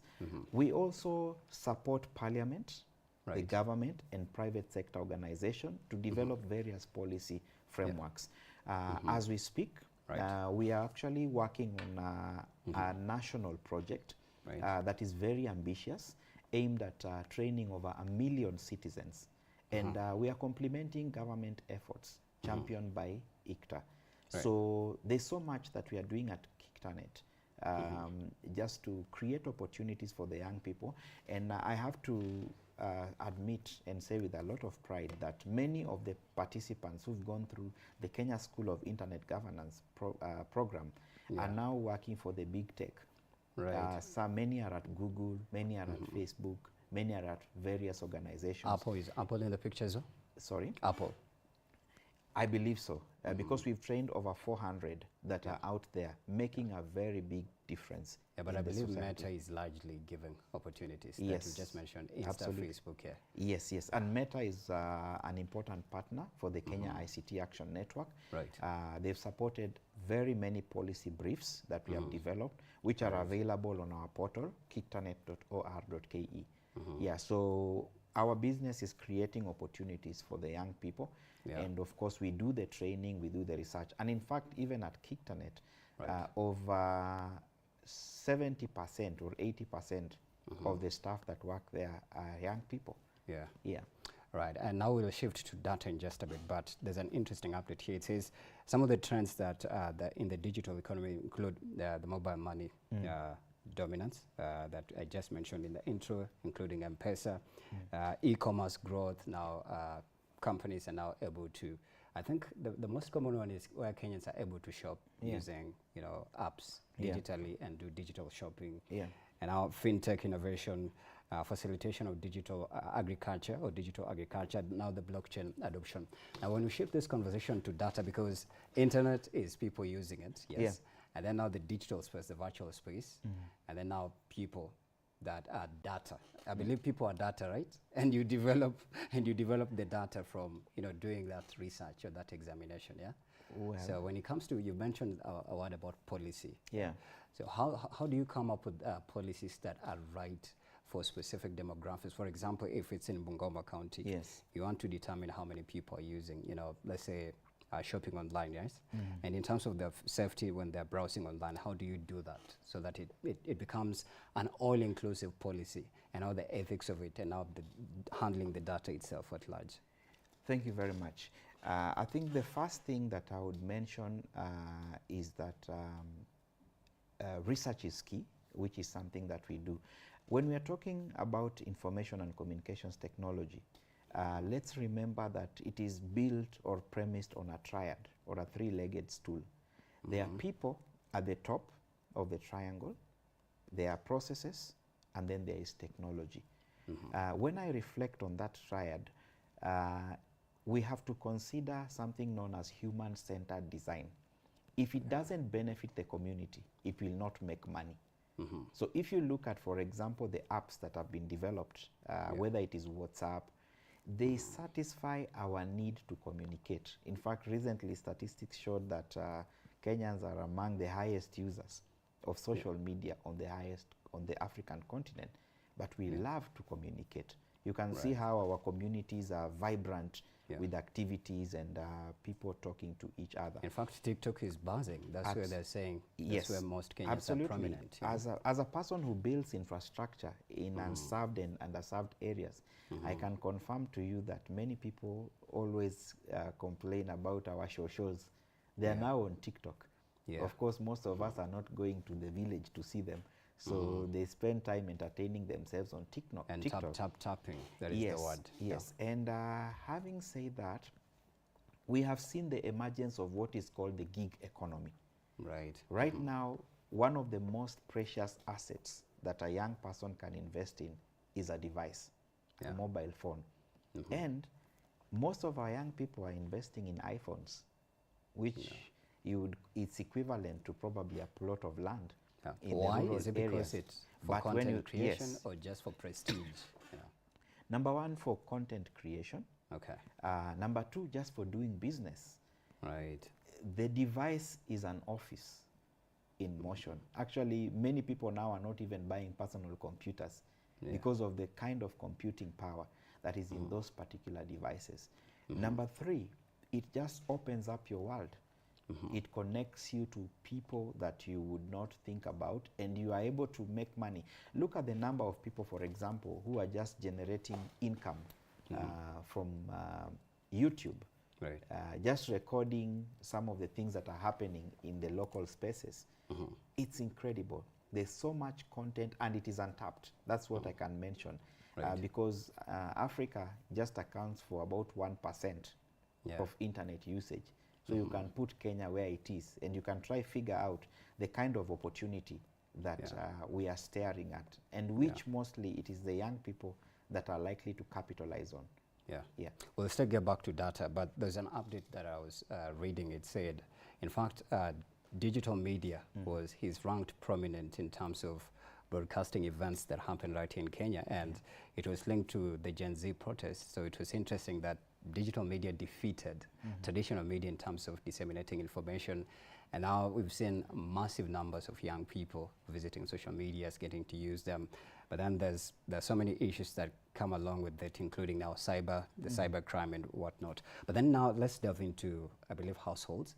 In terms of usage and connectivity, when it comes to, for example, right here in Nairobi, if you were to compare Nairobi's landscape with, let's say, Kisumu, maybe what are the factors that you use to determine that? And then also, if you were to give maybe numbers approximately, where are we? And maybe what is contributing to that growth in usage? Thank you very much. Remember, I indicated that there's just about between 23 and 30% meaningful use of technology. Or let's put it at 40%, the one you mentioned from the statistics that we read. Majority of this is in urban areas. And this is because of the infrastructure issue.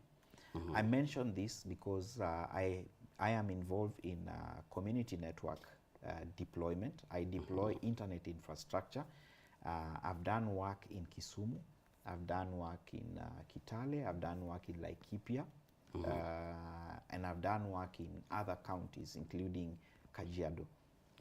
I will tell you without batting an eyelid that the cost of connectivity in Nairobi is a fraction of the cost of connectivity in a place like Kisumu.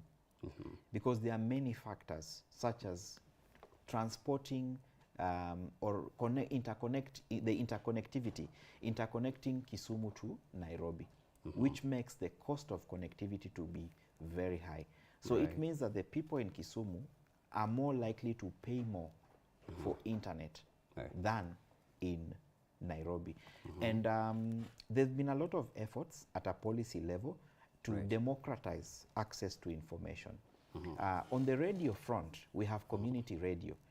Walking into the studio, I saw all manner of traditional radio stations. And I normally hear at community level that traditional vegetables taste sweeter, you know, than the one recommended in the towns. You know, not everyone likes cabbage and the other vegetables that we find in town. And so you find that these people want to hear content. There are things that cannot be said in English or Kiswahili and have the same effect as in traditional language. So even when you check the statistics at the Communications Authority, you will see that there's growing popularity of the traditional stations. In the same vein, we now have the Community Network Service Provider license. And Kenya took a bold step. I must commend the Communications Authority and the UK government for actually supporting the initiative. And Kictanet with another partner known as the Association of Progressive Communications championed this. So it means that young people can actually build internet infrastructure at local level and be given a license to operate the same infrastructure. I know there are many young people out there who are operating Sambaza networks. You get a service from Safaricom and you distribute, but it is illegal. And working closely with the Communications Authority, I have to indicate that the Communications Authority is working on 100% compliance in terms of licensing obligations. So for the young people who are running these Sambaza networks, the authority will come for you. It will confiscate your equipment and you will lose your livelihood. And the livelihoods that you are impacting out there will also be affected. So it's very important for the young people to look out for the Community Network Service Provider license. And the Communications Authority and the partners have pronounced themselves that they have a target of over 100 community networks across Kenya. So for the young people who are in Lamu, let's say the islands that are there, you can actually be able to deploy telecommunication infrastructure that will provide a service to your local community. It will employ you, it will employ many other people in the local community. We have many success stories that we'll talk about. If we have time, I can just share some of the community networks that are out there. This is a whole good hour. Now, still, you mentioned Safaricom, which is a telco. I believe it's an internet service provider as well. If you were to talk about how, say, internet service providers, in terms of escalating connectivity, would you say it plays a major role in terms of ensuring that there's outreach, especially in the interiors, and what of maybe affordability and accessibility? Is everyone able to access Safaricom in terms of, let's say, the mobile data bundles as well, or do they focus mainly on texting? But then internet is all about going on a web. At least you have to log on to either a social media platform or a website. So would you agree that it has helped in catalyzing connectivity and widespread? Yes, I would agree. Although I will not talk about Safaricom as an organization. No, Safaricom exactly, but as a telco that's has massively taken over. In fact, our mobile money transaction is basically centered on the telco, but also include others as well that are contributing. Yes. Allow me to just speak to the telecommunication issue. The reason why I want to talk about the telecommunication issue is because of the opportunity that is available for young people out there. So telecommunication is a very highly regulated environment. And Safaricom just happens to be one of the players. Maybe for those who don't understand the telecommunications history in Kenya, they may not know that Safaricom was actually spun out of Telecom Kenya, which is struggling as a moment.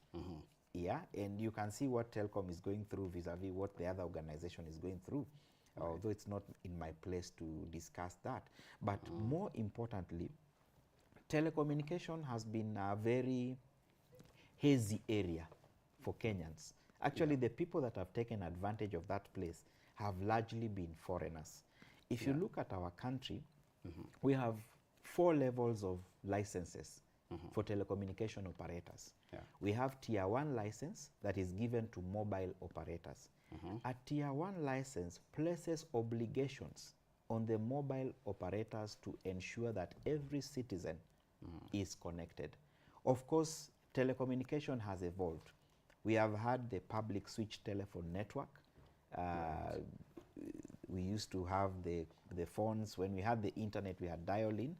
We have had 1G, or first generation, second generation. Most of the Gen Z are familiar with third generation that brought together voice, video, and data, and the 4th generation that we are now able to enjoy, which also has videos. So that's how we have Is evolved. that now 4G, 3G, 5G? Absolutely, that's 4G, and now we have is able to 5G give and you- 6G. Yes. We are actually talking about Internet of Things. Right. Very soon, it is going to be, in fact, it is not very soon. Right now, we have vehicles that can park themselves. I'm told there's a restaurant somewhere in Upper Hill that serves with robots. Yeah, the way it's in the US. And very soon, we are just going to be giving instructions, and our microwaves start warming food at home. And that's robotics. Absolutely, operating on the and internet, artificial intelligence. But having said that, telecommunication has been out of reach for the ordinary Kenyan. If you notice the major players in the telcos, a significant portion of those companies is actually owned by foreign investors. Save for the likes of, say, Safaricom, which issued IPOs or initial public offerings, and there are a number of Kenyan citizens who actually have shares in the organizations. Telecommunication is very expensive. Capital expenditure, setting up the towers, buying the equipment, and just operating the infrastructure is super expensive. And that's why you find that it is always out of the reach of many citizens. Again, telecommunication is classified as critical infrastructure. You can imagine what would happen today if one of these mobile money services went down. The economy almost comes to a grind. And we've seen, even when we have had maandamano and all manner of things, the way the telecommunication companies are always critical players. They are always head-to-head with the political parties, even though they are not political parties. So what I'm simply saying is that they have an obligation by law to provide certain services and ensure that every citizen is covered.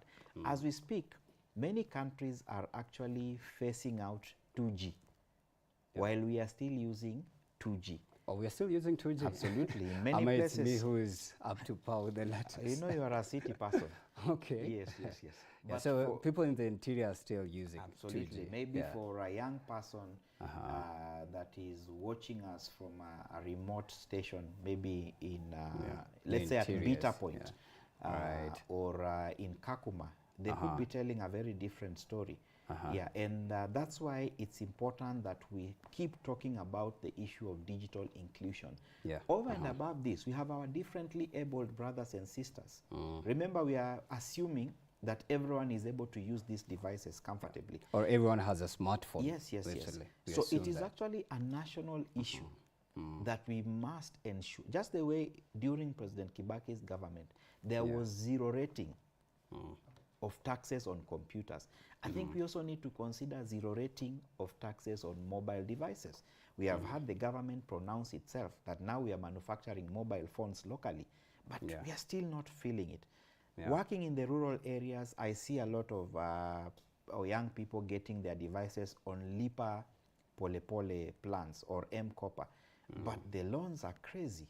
It's not right, and we need the government to intervene. We should not be talking about people taking loans to take mobile devices. We should be zero rating so that they have mobile devices for us to facilitate them to work online. And this is why I appreciate this conversation at this particular time, because it means a lot, especially for the young people. When you look at the holidays, in fact, we are in the holidays. We are just starting at the prime of it now. In terms of household usage, would you say the government needs to do I don't know if there are projects that you've just mentioned. Yeah. We need to ensure that there's a seamless connection in between. Yeah. What would you say are the things that need to be done in between so that there's enough connectivity, especially for young kids or the young ones? And then now in terms of safety and maybe some of the things that they should look out for, especially when it comes to now regulation with their parents on devices and navigating through, again, programming, because again, that touches on, again, on screen time, but then also on mobile devices.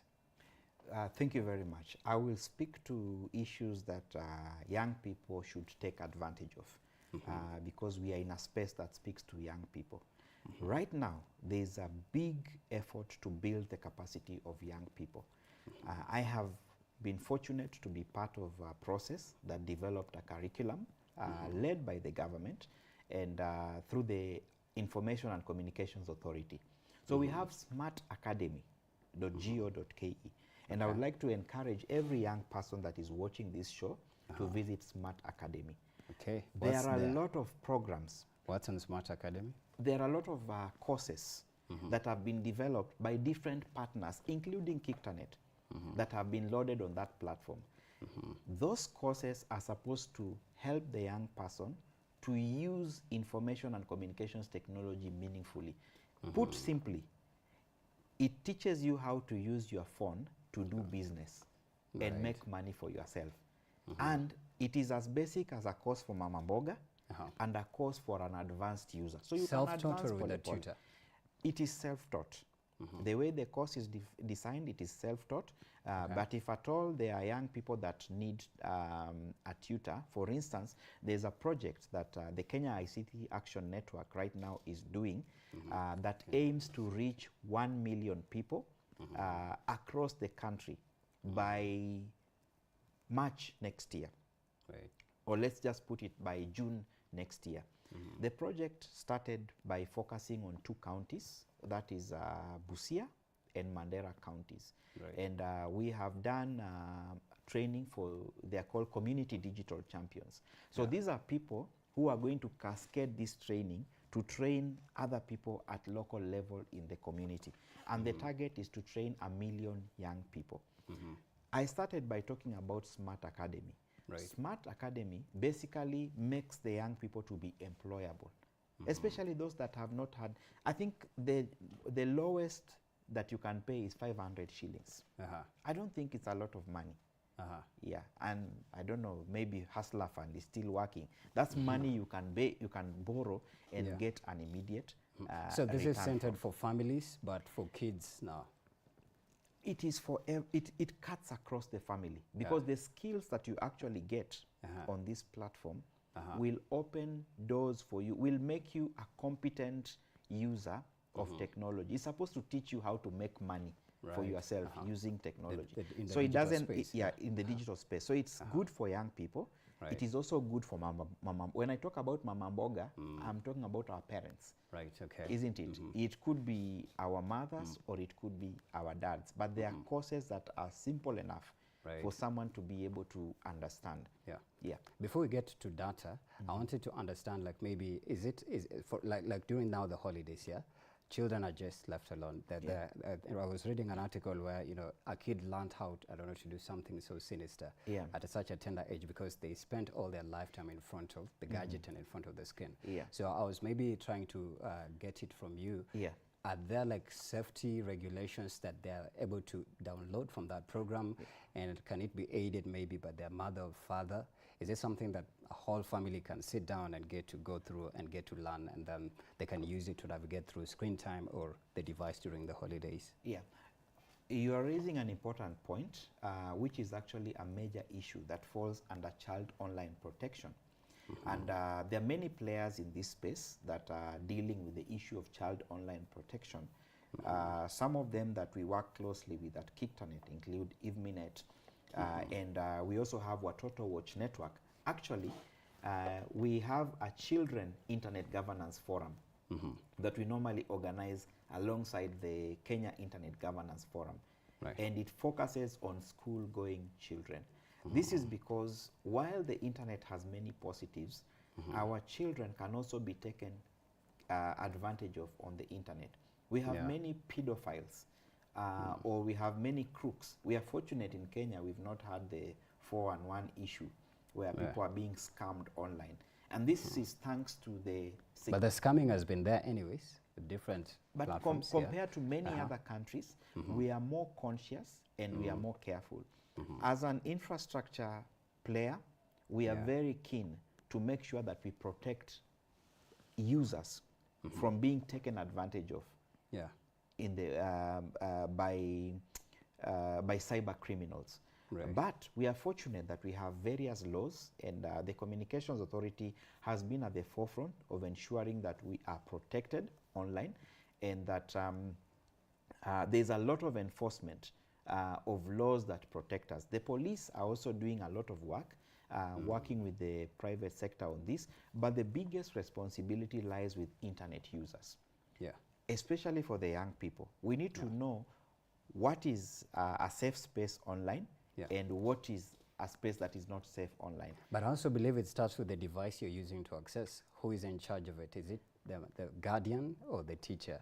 So that you don't veer off to navigate through other places that you're not supposed to access. Thank you. When it comes to devices, and one of the programs or courses that we offer at Kictanet, we also have an academy or an e-learning portal through which we offer the courses that I'm talking about, is a course on cyber hygiene. Again, another course that was developed in partnership with, or with the support of the UK government. So in cyber hygiene, like last week, I had the privilege of teaching just around 140 human rights defenders on issues around cyber hygiene. There are issues of how to protect your device. For instance, most of us just install apps. You know, young people like betting. So we install these free betting apps on our devices, but there's nothing like free on the internet. When you download a free app, just know that somebody is connecting on it somewhere to make money in a different way. Feeding on your data and taking your data. Yeah. So I agree. Being careful about what we install on our devices is very important. More importantly, handling our devices. Yes. You know, we say there's being welcomed in Nairobi. You know, in Nairobi, Karibu if you Kanairo, don't, Karibu Kenya. exactly, if you don't handle your device well, it disappears. And you can imagine when your device disappears, it's like your office has been flattened or you have been robbed, something of that sort. So there's that basic, what you need to do to take care of yourself. The other thing is passwords.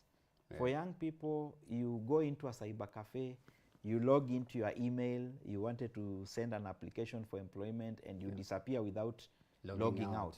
Or, for example, you save your password on that screen. So the next person that walks into the cyber cafe just logs into your account or opens your WhatsApp. Most of us open WhatsApp web, and they communicate to your relatives that you are stranded somewhere. And you need money very quickly, and the money is provided. So these are basic things that we refer to as cyber hygiene that young people need to consider. There's also something like a screen protector. You are in a mat, you are looking at your phone, enjoying yourself, but someone else on the side is peeping at your device. Patterns. We just they're able to hack. We are just running patterns. When we talk about hacking, a lot of what we call hacking takes place because of a process that we call social engineering. People who know you. You know, even in most cases, we are robbed by people who know us. They study what time we leave the house, what time we come back. If we are given to other pleasures of life, they know where to get us and steal from us. So for the young people, it's what happens in normal or ordinary life is what happens in the digital space, and we need to ensure that we take security measures, or we take safety measures in the same way. As an internet service provider as well, I believe you're handling data. The back end is very important. When it comes to people's data, how is it managed? And in terms of, let's say, already authoritative, I'd say, policies that are in charge of ethically managing data, how is it done? How do you come up with the right one? Especially now that this digital space, it's rapidly growing. There's changes. Now we have artificial intelligence. We now have robotics. And now this again has given it opportunities that are strengthening now e-learning, machine learning, research, education we just mentioned as well, and much more. How is it giving it space? Thank you very much. I will answer the question in two ways. Number one, for data protection, we have a policy framework that was developed in 2019. And this is an interesting space, especially for young lawyers that are coming out of our universities. I believe we still need more lawyers that are able to handle issues to do with the digital economy. Number two, there's something referred to as responsible use of artificial intelligence. Right. We don't have laws that prescribe how we use artificial intelligence in Kenya, but it's a work in progress. And KICTANET, together with other partners, is working on this area. But speaking of data protection, very quickly, we currently have the Office of the Data Protection Commissioner. And it is important for the young people and internet users to know their rights and responsibilities insofar as data protection is concerned. Right now, if you collect people's data, you run a hustle and you collect information on people, you need to be registered as a data controller. Right. Because and I you mean, collect you've gone through the training and you've been approved professionally, able to handle data. Yes, there are many courses, and specifically Strathmore University offers a free course. I'm not sure whether it is still offering that free course, but it has an institute that partners with KICTANET, and it offers a lot of free training on data protection, and it would be very interesting for young people to check that out. And other than Strathmore University, the Office of the Data Protection Commissioner has been going around the country. They have these trucks similar to the ones used for campaigns. And I think if they come by in the community, I would encourage every young people to go and listen in. Right. Because data is the new oil when we talk about it. And more importantly, if you are not a data controller, you are a data subject. Right. You have a right to know what your data is being used for. Yeah. Some people collect data from us, and then you, for instance, you go to a butchery and you find whatever is wrapping meat, your name and your ID somewhere there, which is not right. Or you go to a function, the next time you find there is a club nearby, it's Christmas time, that is inviting you for choma or for whatever that is happening. Those are not right. Even now, before you enter into a premise or a building, you are required to provide consent as to whether your photos will be taken. So we have a robust data protection framework that is in place to protect data of the citizens of Kenya. And this is the outcome of policy processes that have been championed by KICTANET among many other players. On the other hand, when it comes to artificial intelligence, I've talked about responsible use of artificial intelligence. If artificial intelligence is not used properly, it can cause problems. We have drones. We don't just fly drones anyhow. Now we have they can robots cause delivering accidents. food. We have robots. If a robot crosses the road at the wrong place, it can cause an accident and people can die. And or if it misses instruction, it ends up electrocuting this baby in the house. Yes, So absolutely. would you say these are some of the dangers as well that come with that? These with are some artificial of intelligence. But then it has ChatGPT. A lot of people are giving it shout outs. I've seen the graduation that has happened this weekend. In fact, there's one of the students who say he's going to thank ChatGPT first before he thanks the parent for the degree. It's a good thing, but again, it's worth noting that these are just tools. And beyond celebrating them, my challenge to the young people is we need to build our own. The way M-Pesa is celebrated out there, I think it is time for something new and something fresh from Kenya. We what are talking about maybe can be, because there's also an influx of coding. I think coding is now being taught in even PP1. PP1, the lowest of the lowest in terms of grades. I think it's not enough to code. It is better to solve problems using coding. Yeah, as opposed to just being happy about coding. And there are opportunities in precision agriculture. There's a lot of money in agriculture, in farming, and in many other things that young people can develop solutions around. Remember, it is the solutions that attract money. Yeah. It is not the code. The code has always been there.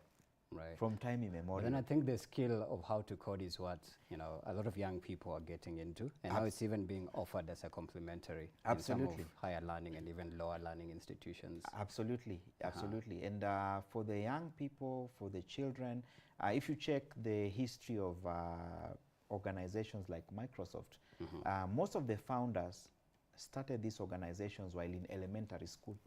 Right. Yeah, so there is no reason whatsoever as to why we should lament that there are no opportunities. Yeah. What we require is self-drive. What we require is information. Right. What we require is knowledge. Yeah. If you, I believe this should be the last question because it's almost 9 a.m. If you were to point out some of the things that the government can help in escalating, especially from the Ministry of Information Communications and Digital Economy, that is Dr. Margaret Ndungu, who is the Cabinet Secretary. Yeah. What would you say that they need to put in place to facilitate, you know, growth? And I think they had talked about digital, is it the digital superhighway? Yeah. Yeah, yeah. And digital governance Yeah. in terms of making it widespread for the young people in Kenya. Thank you very much. Policy is key, number one.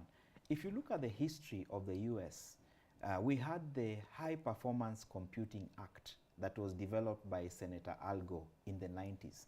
And it was responsible for the digital superhighway in the United States of America. As I indicated, telecommunications is very expensive and an endless pit. The more you build, the more people want. The more bandwidth you provide, the more people want.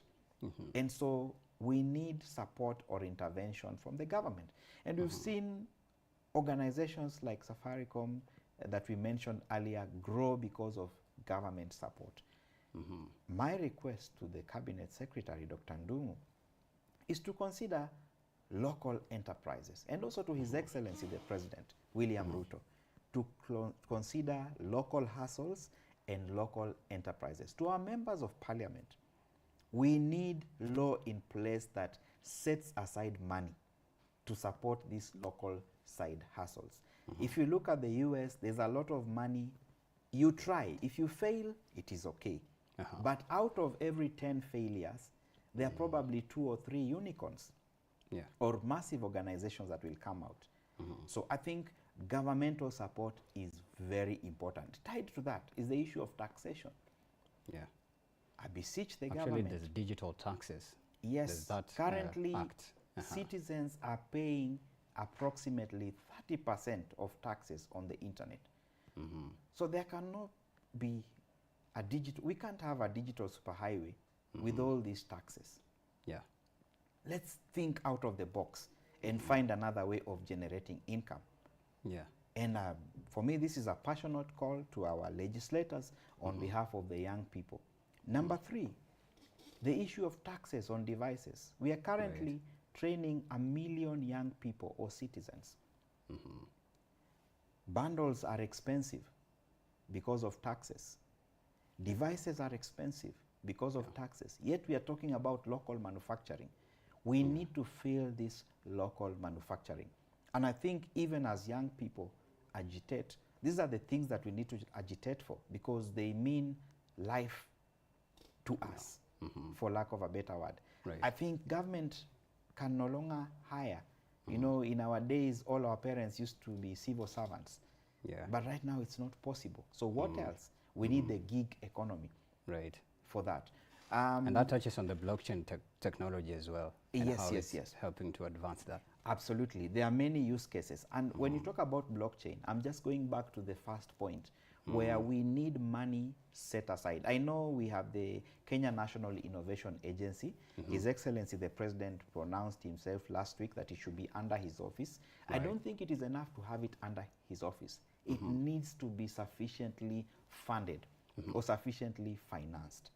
If we could channel all these resources that sometimes we put on vehicles and Yeah. other things. I'm not And saying a lot that of money, vehicles are you know, not just useful. disappearing, you know. Yeah, we could be at You a can different channel it, place yeah. as a country. Right. But I believe that His Excellency, the President's heart is at the right place, because for him to say that we should focus on the digital economy superhighway, okay. or the digital superhighway, it means he has seen something. Is it achievable that we have not seen. within with his stint in office? Very achievable.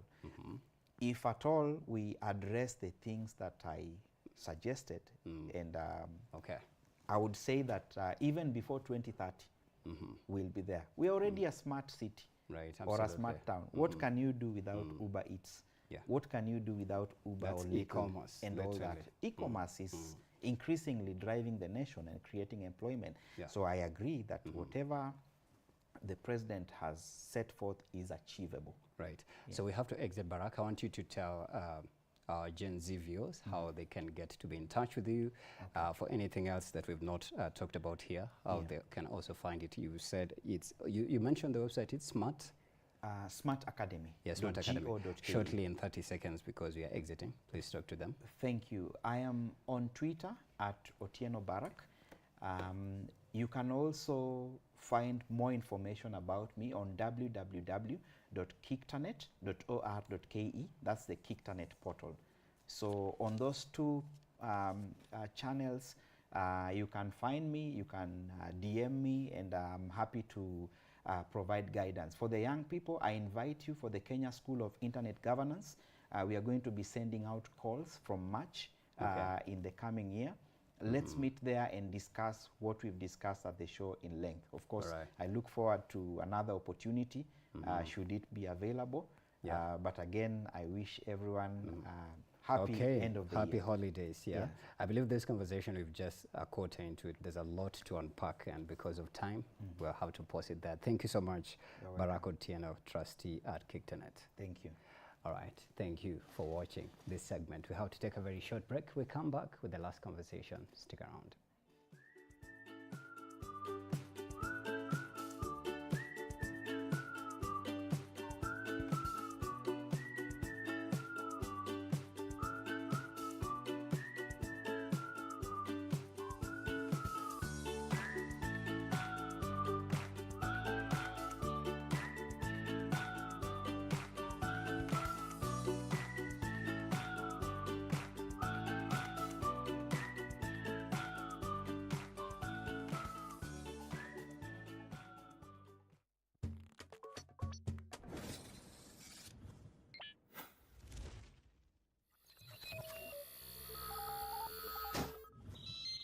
Y254. Imagine.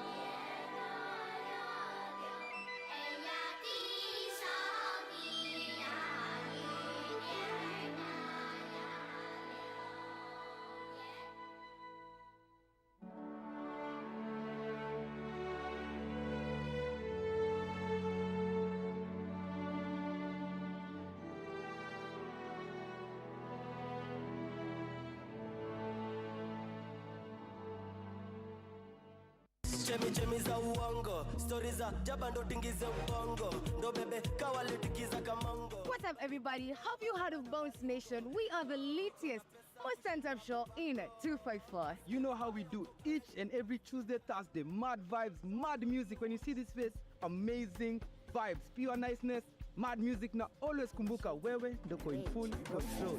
I'm unavailable. They know they see me. I go by the name Feeling Jean. And I am the beat doctor, DJ Epic, straight out of Gas Chamber DJs. You know how we do. Of course, catch us every single Tuesday and Thursday from 4 p.m. all the way to 7 p.m. for mad energy, good vibes, and interviews and interactions with your favorite celebrities.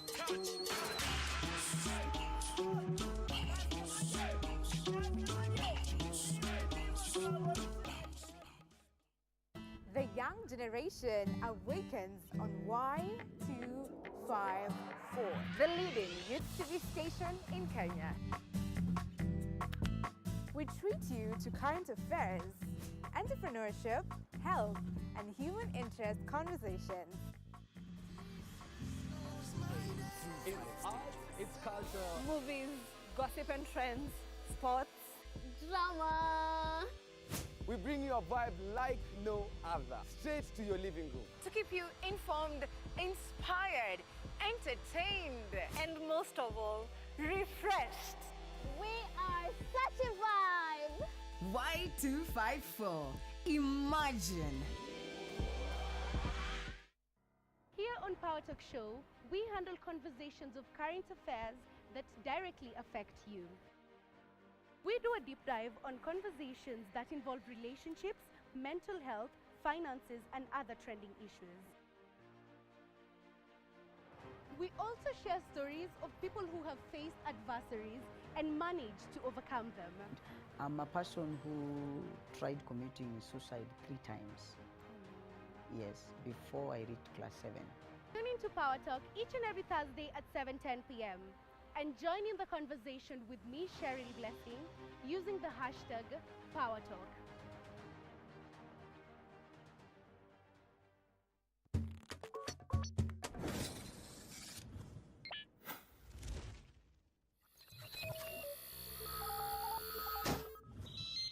Y254. Imagine.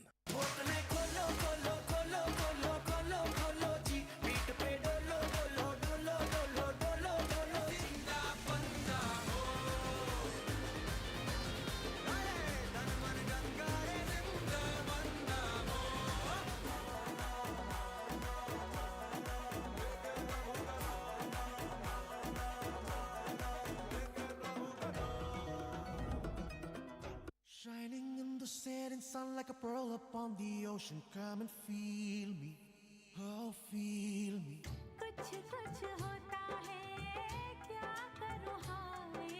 Feeling happy ne ka mausam. Comando, wambie sisi ndo vipenzi komando. Komando, wambie sisi ndo vipenzi komando. Inakuwaje? Ni kila Jumatatu kutokea saa 1 dakika 5 hadi 3:30. Ndio unafahamu sisi ni makomando wa Afrika Mashariki ambao tunakupa kipindi chenye mapozi, tunatazama na mapozi ya kwako. Wanasema kwamba you can call me Kenny at Kendrelby.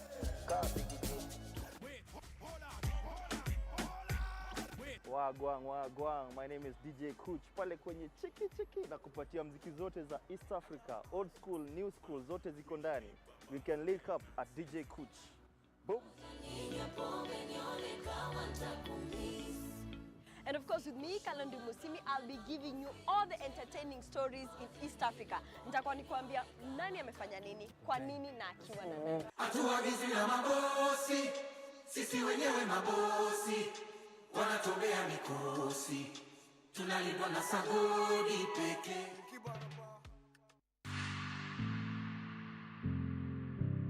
It's art, it's culture, it's fun, it's attitude. We sample some of the best artistic works locally and beyond our borders. Oh, and don't get me started on the cultural events. Music, dance, fine art, culinary arts, and much, much more. You name it, and we have got you covered.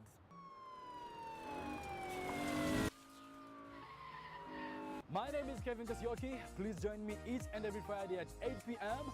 only on Y254 channel.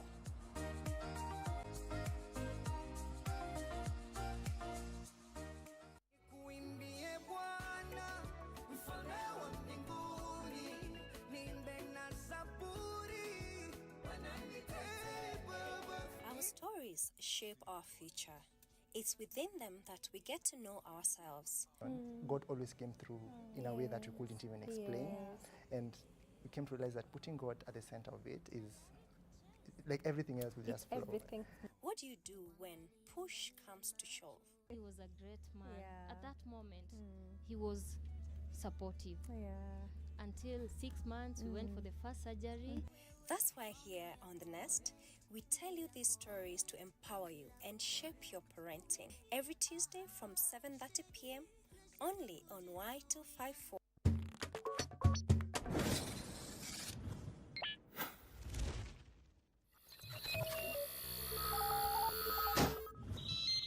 Y254. Imagine. Komando, wambie sisi ndo vipenzi komando. Komando, komando, wambie sisi ndo vipenzi komando. Inakuwaje? Ni kila Jumatatu kutokea saa 1:05 hadi 3:30. Ndio unafahamu sisi ni makomando wa Afrika Mashariki ambao tunakupa kipindi chenye mapozi, tunatazama na mapozi ya kwako. Wanasema kwamba you can call me Kenny at Kendrell.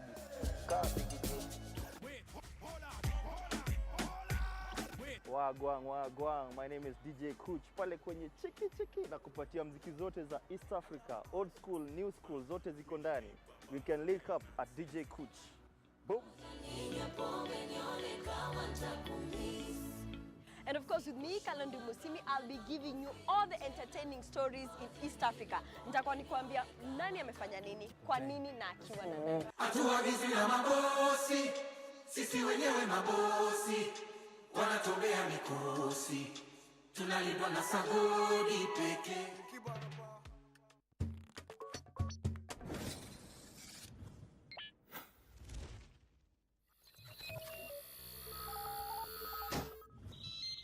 Y254. Imagine.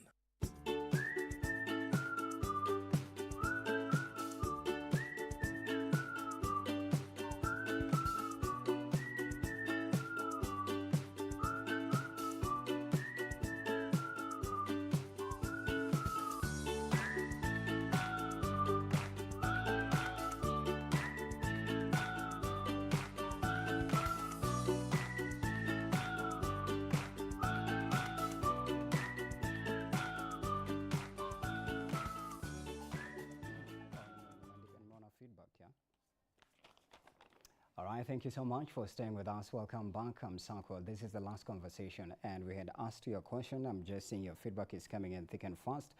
Good morning. That is the question. Where are you watching us, by the way? Let us know. And the question is, je, inside hustles gani men wanaweza changamkia to make ends meet this holiday? So it's men, okay? But then we're going to have a variety of it. And I'm seeing a couple of you sending in shoutouts as well, including Alibaba Koskie as anasema Moist Bridge, ex-Galan well represented. Len Lorenzo anasema watching live from Siaya, Ugenya. Good morning, Idinade. Kizito Nyongesa anasema watching live from Wanda Bungoma. I'm trying to look for a comment that has answered the question. Niko ndani nikiwa, okay. Okay. Tunaomba msamaria mwema akununulia maziwa leo tu. Basi tunauliza, what are some of those side hustles you can engage in to ensure that you earn a living during this festive season? And I'm being joined live in studio by Clarkson Ucheng. He's a teacher by profession, alongside Eric Shiambe. He's an artist and plus many other things he creatively does. Karibuni sana mwalimu na msanii. So let me start off with you, mwalimu. The festive season, when it comes in with a certain personality. There's usually the rush to sometimes go for those that are interested to go for vacations. There's a certain pressure that comes with kids. But then for you as a family man, you have responsibilities on your hands. You have to ensure that your family is taken care of. This means that you're sometimes off work, so you're not working as compared to usually the beginning of the year. But then sometimes when you spend the little money that has been paid as you go to the holidays, it means that January sometimes takes a little bit longer to end. There's somebody who said 45 days of January. There's a way that January looks longer, yeah? So for a young person who is seated back at home and they want to come up with means of creating a living or earning some money, how can they go about it? And maybe what are some of those things they can do to create money? Okay, thank you. To the young people out there, there are several ways in which they can engage themselves to become productive and also earn a living as well. We are in a digital era where they can engage themselves. One, we have online marketing. If you have a smartphone, you simply subscribe to those websites where people are being allowed to do the marketing on behalf of various companies to sell various products. At the end of the day, you'll be able to earn or get something. Apart from online marketing, I'm now seeing people there doing other things. So we have several things which they can engage. Apart from the online one, someone can just come up with a creative thing which it can do. At least at the end of the day, you get something rather than sitting. Yeah. Yes. Okay. But then also, since it's a men's setup, yes, for butcher, they usually say it's 5 times harder for men. So men have to put in, if it's 10%, then you have to add at least equal 50. So for men, if, for example, now you have to spend time with the family, and you've spent that little money that you had, and then January comes. So how can you caution yourself from the after effects of, that long dry season of 45 days of January? I don't know if it's 45 days to everyone, or it's just, for specific people. No, we are now talking of the side hustles. Okay, besides having that official job, like in my case, I have official job, and at the same time, I do have some small shop, which I do. You're operate. running a business, right? Alongside the job you have. Alongside the job. Okay. At the same time, I also engage in other things. So you get, at the end of the day, as much as I'm waiting for the payday to come, I also have something to sustain me in order to wait. So just in case the pay delays, yes, at least there's some revenue streaming yes. in. Yeah. Okay. So we are in this era where you can't just look at one thing to bring you an income. You must to have a multitask approaches, so that you see if this one fail, then the other one will automatically generate something for you. Yes. Eric, are you ready for Tuesday? Meaning, are you ready for the holidays? Yes. Yeah. How have you prepared yourself as a gentleman for this season? Okay. There is an event. I'm actually preparing next year, but during this festive season, so many young talents are out here. So this festival called Kush Cultural Festival, since I've told you I'm also an event organizer, it's giving a platform to many youths who got talent in production, in art and design, in sculptures. Yeah, so it gives a huge platform to so many young talented individuals who may want to participate. So I'm prepared to bring more entertainment and more fun during this festive season. Yeah. And that will make you money, yes, right? Yes, definitely. 1,000%.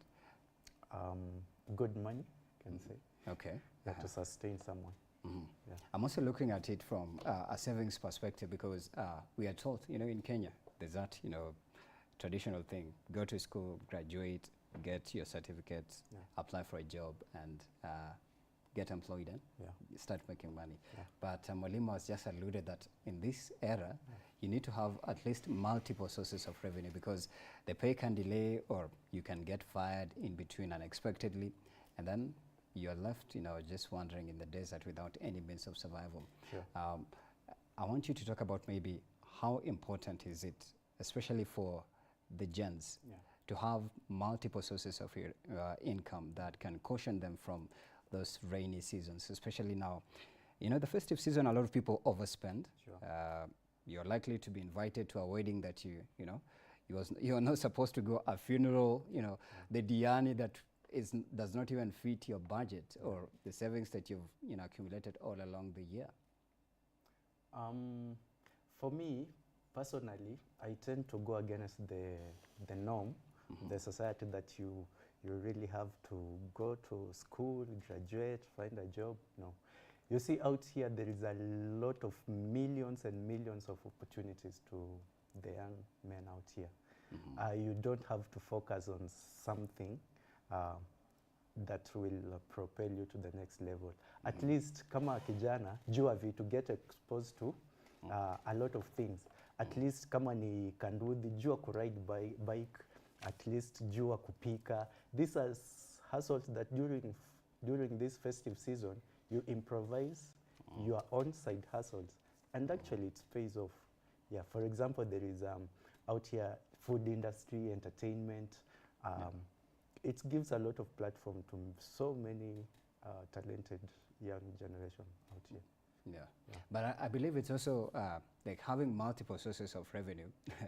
I think it's also a skill that needs to be taught, because it means that you're multitasking. Like for him, he's a teacher, but then he's running a business. I believe at some point you lock the business, or you have someone who's in charge of that business. You can't be at school and at the same time running the business. So you have to learn multitasking. But then as a man, sometimes you need help. Sure. But then now when it comes to performing all these duties, it means that you're also looking at the amount that's being generated from it.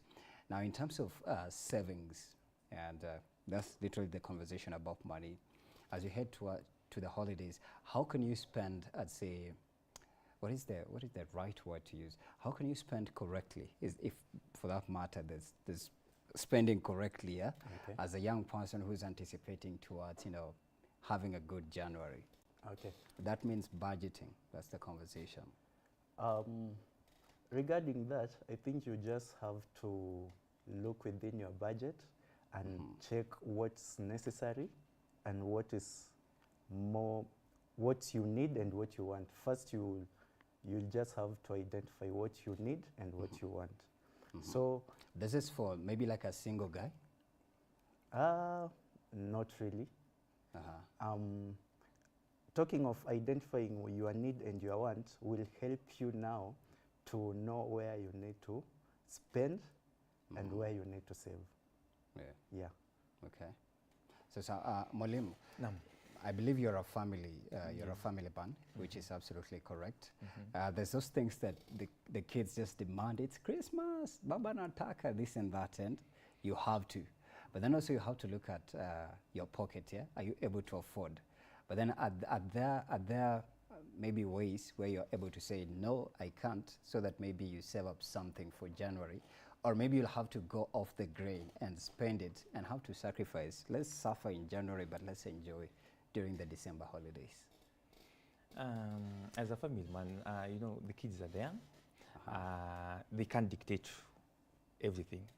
I believe where no is, you have to tell the kids that, this is possible, this is not possible. But at the end of the day, you have to give them something so that they also get adjusted to the festivity which is going on. Are you together? So to me, I'll provide to them what I know what is right, and also within that budget that I have decided for them. So it has to work with the budget. Yes, it has to work within the budget. So I can't stretch so that to satisfy them at the expense of my suffering or to the suffering of the entire family. Right. Yes. And you are the leader, you're the head, so when you go down, they're going down. Yes, so I will simply make them sit down, then tell them, okay, on that particular day we are going to such a place, we are going to have a few things, and then at the end of the day we come back. Yes. Now, when you observe the holiday season, we are on day 2 of December, yeah? And it's a little bit rainy anyways. Are there maybe any, say, business activities that you'd say you've identified that a young person can engage in, especially now? Let's give it maybe an age bracket, because I believe all pupils. 20 to 28 or 30 there. Yes. There are several activities that they can engage themselves. One, within the restaurant center, someone can come, as he was talking of the food vending. He can set up a place where he can get people to come and eat. At the end of the day, you have to eat. Apart from that, I'm seeing people around there doing the photography. You just take a small camera of yours and then you set it in a place where people can see you, and then at the end of the day you will be able to get a few clients. Then apart from that, you can also come up with something creative which goes along with the festivity, because people are in celebration mood. So just set up something which is quite people will attract people. Yeah. Yes, then you can engage. Okay. Eric, weddings and funerals are really are really common during festive seasons as well. But yeah, it's life, you know. People go. Still weddings, people are marrying, you know. But then there's celebrations, graduation parties, family reunions. How can young people tap into, for example, now, I think somebody was talking about get crashing. Yeah. You've seen there's people celebrating in a neighborhood and you find yourself there, and since it's Drinksember, like we call it here, you find yourself in January in an event that you just attended by accident. But then you should have turned it into a money-making opportunity. And now he's mentioned about photography, which you've also mentioned anyways. So how can young people maybe navigate through this, you know, family gathering, holiday season opportunities? Okay, thank you so much. Most of the time I talk of just sell yourself out there. If you are a brand, sell whatever you do out there. There is social media platform. So for example, I've said events like wedding, funerals. I myself, I have my small DSLR. I always work with it. Even today I came with it, but for some reason. So I work with it always, and there's sometimes you just bump into a ceremony somewhere. There is maybe an international school doing a graduation, and hey, we have a graduation here. I see you have a camera. So some opportunity you create for yourself by just advertising what you do. So, and when you get such platforms, you sell your best. For example, for me, I always talk to people about what I do. So in regards of word of mouth. Yeah, it doesn't like matter. networking. Yes, it doesn't matter. It's a celebrating ceremony or it's a funeral, because I also do live streaming in funerals. So yeah. Oh, you've dealt with funerals before? yeah, sure. Okay. So everywhere there is an opportunity for a young man to grow. Yeah. Okay. So just the same. We are just impacting the young people outside there to have that mentality of being entrepreneur and take any slight opportunity which comes across, however small it may be. For example, you have just seen there is a party somewhere, there is a graduation somewhere. You simply take some of your sodas, the snacks, or the drinks, and you go with them, a few crates you take there, and then you tell them, okay, they will buy automatically. If you don't have the capital, you simply go to the wholesaler, make an agreement that give me 10 crates. I'm going for a graduation ceremony. So I know I will sell them. You're getting. So at the end of the day, you will get a commission. You didn't need to have a big capital for that. You sell, and then you later go at the end of the day, you say, you gave me 10 crates, I sold 9 of them. 1 is remaining. Get me my commission. Right. You've got the money. But also location really matters, because when it comes to the holidays, there's like the city, there's a way the city just goes quiet and silent, and it's pin drop silence. People are not flocking in as they're used to. Like right now, I think we're just in the early stages of people traveling back to their rural homes. So I think maybe are there products, I'd say, or maybe a business that if you started selling right now, you'd make money by, let's say, Christmas, you would have accumulated, you know, quite an amount that can help you navigate through December, January, and by Feb, you're still okay. Yes, just as I said, you look at the economy at the moment, it is not quite well. And that now leaves to a specific activity that someone can engage. One, food vending. That is an area where you will not fail to get something at the end of the day. We are also in the festivity as photography will also do well, because people need to take photos for remembrance of such a food particular vending, day. photography. Yes, food vending, photographing, and also I've talked of the online marketing. You can engage, you offer yourself that you want to do the advertisement for a particular brand or for someone. Then at the end of the day, you'll be paid. Right. So those are things that you can do. Now people are in TikTok. Right. Yes, people are getting money from TikTok. You just come up with a good content which can attract followers and viewers. Then at the end of the day, you will get something. Get some money. Yes. Eric, what about hosting events and some of these let's shy away from house parties, because this doesn't happen to organically, depending on the family and how they want to, or the style of their holiday celebration. What if hosting, like, I think Nairobi, in Nairobi there's usually a time when, I think it was started by Governor Sakaja, there's an event where people just come and I think, is it color something? Like Nairobi Festival? Yeah, something similar to that, Sure. But people just come to have a good time, they listen to music, but then there's products that are being, showcased, and then you have to buy and purchase. Yeah. Is it possible for somebody to start that, maybe with some small capital? Sure. Okay, capital, money is just a byproduct. Once you have the idea, for me, once you have the idea, then everything else just comes. For example, I do events. You don't need necessarily to have capital to hold an event. Just go to identify a location that can easily trigger people to attend that event. Find a theme for the event.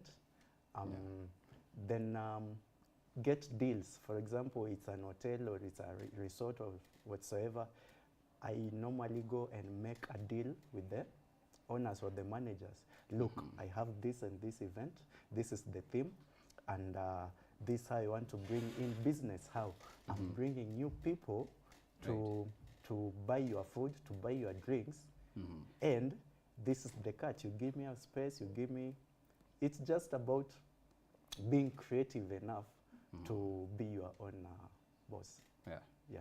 So, for example, this event I'm bringing, this Kush Cultural Festival, Mwalimu said he's a social studies teacher. That's history. So we are digging back into the history of lost history, this Kush Cultural Festival. Remember the black civilization, right? Along the Nile Valley, Kemet, Egypt. So we are bringing this Kush Cultural Festival through art, drama, music, a way of dressing. So this also gives young people out there who are talented in art and design sector, in entertainment, dancers, acrobats, art. We are inviting all these to come on board and participate and partner with us.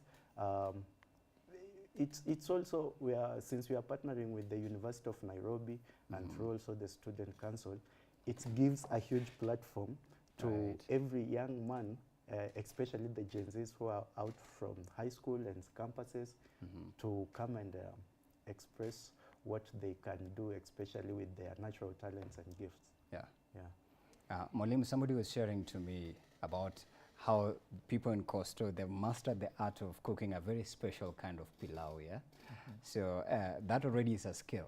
So for example, if you're in Western and you have this Swahili, I think it's a Swahili kind of skill of preparing the Swahili dishes, how can you market that to, let's say, people in Bungoma who want to test the Mombasa biryani? And literally that's a skill that you can, make it big, especially right now. And that means that you have to market yourself. So how can you package it and now start? Unaweza ambia like 3 homes, by the way, siku ya Christmas, kama unataka mtu wako pikia biryani ya Coastal, the plug is made. Let me give you just a scenario. During COVID, schools were closed. Right. And life had to go to continue. So I came up with an online business. I was selling mostly food products. And I was going as much as at the river. You simply place an order, then at the end, after 2 hours, you will get your delivery.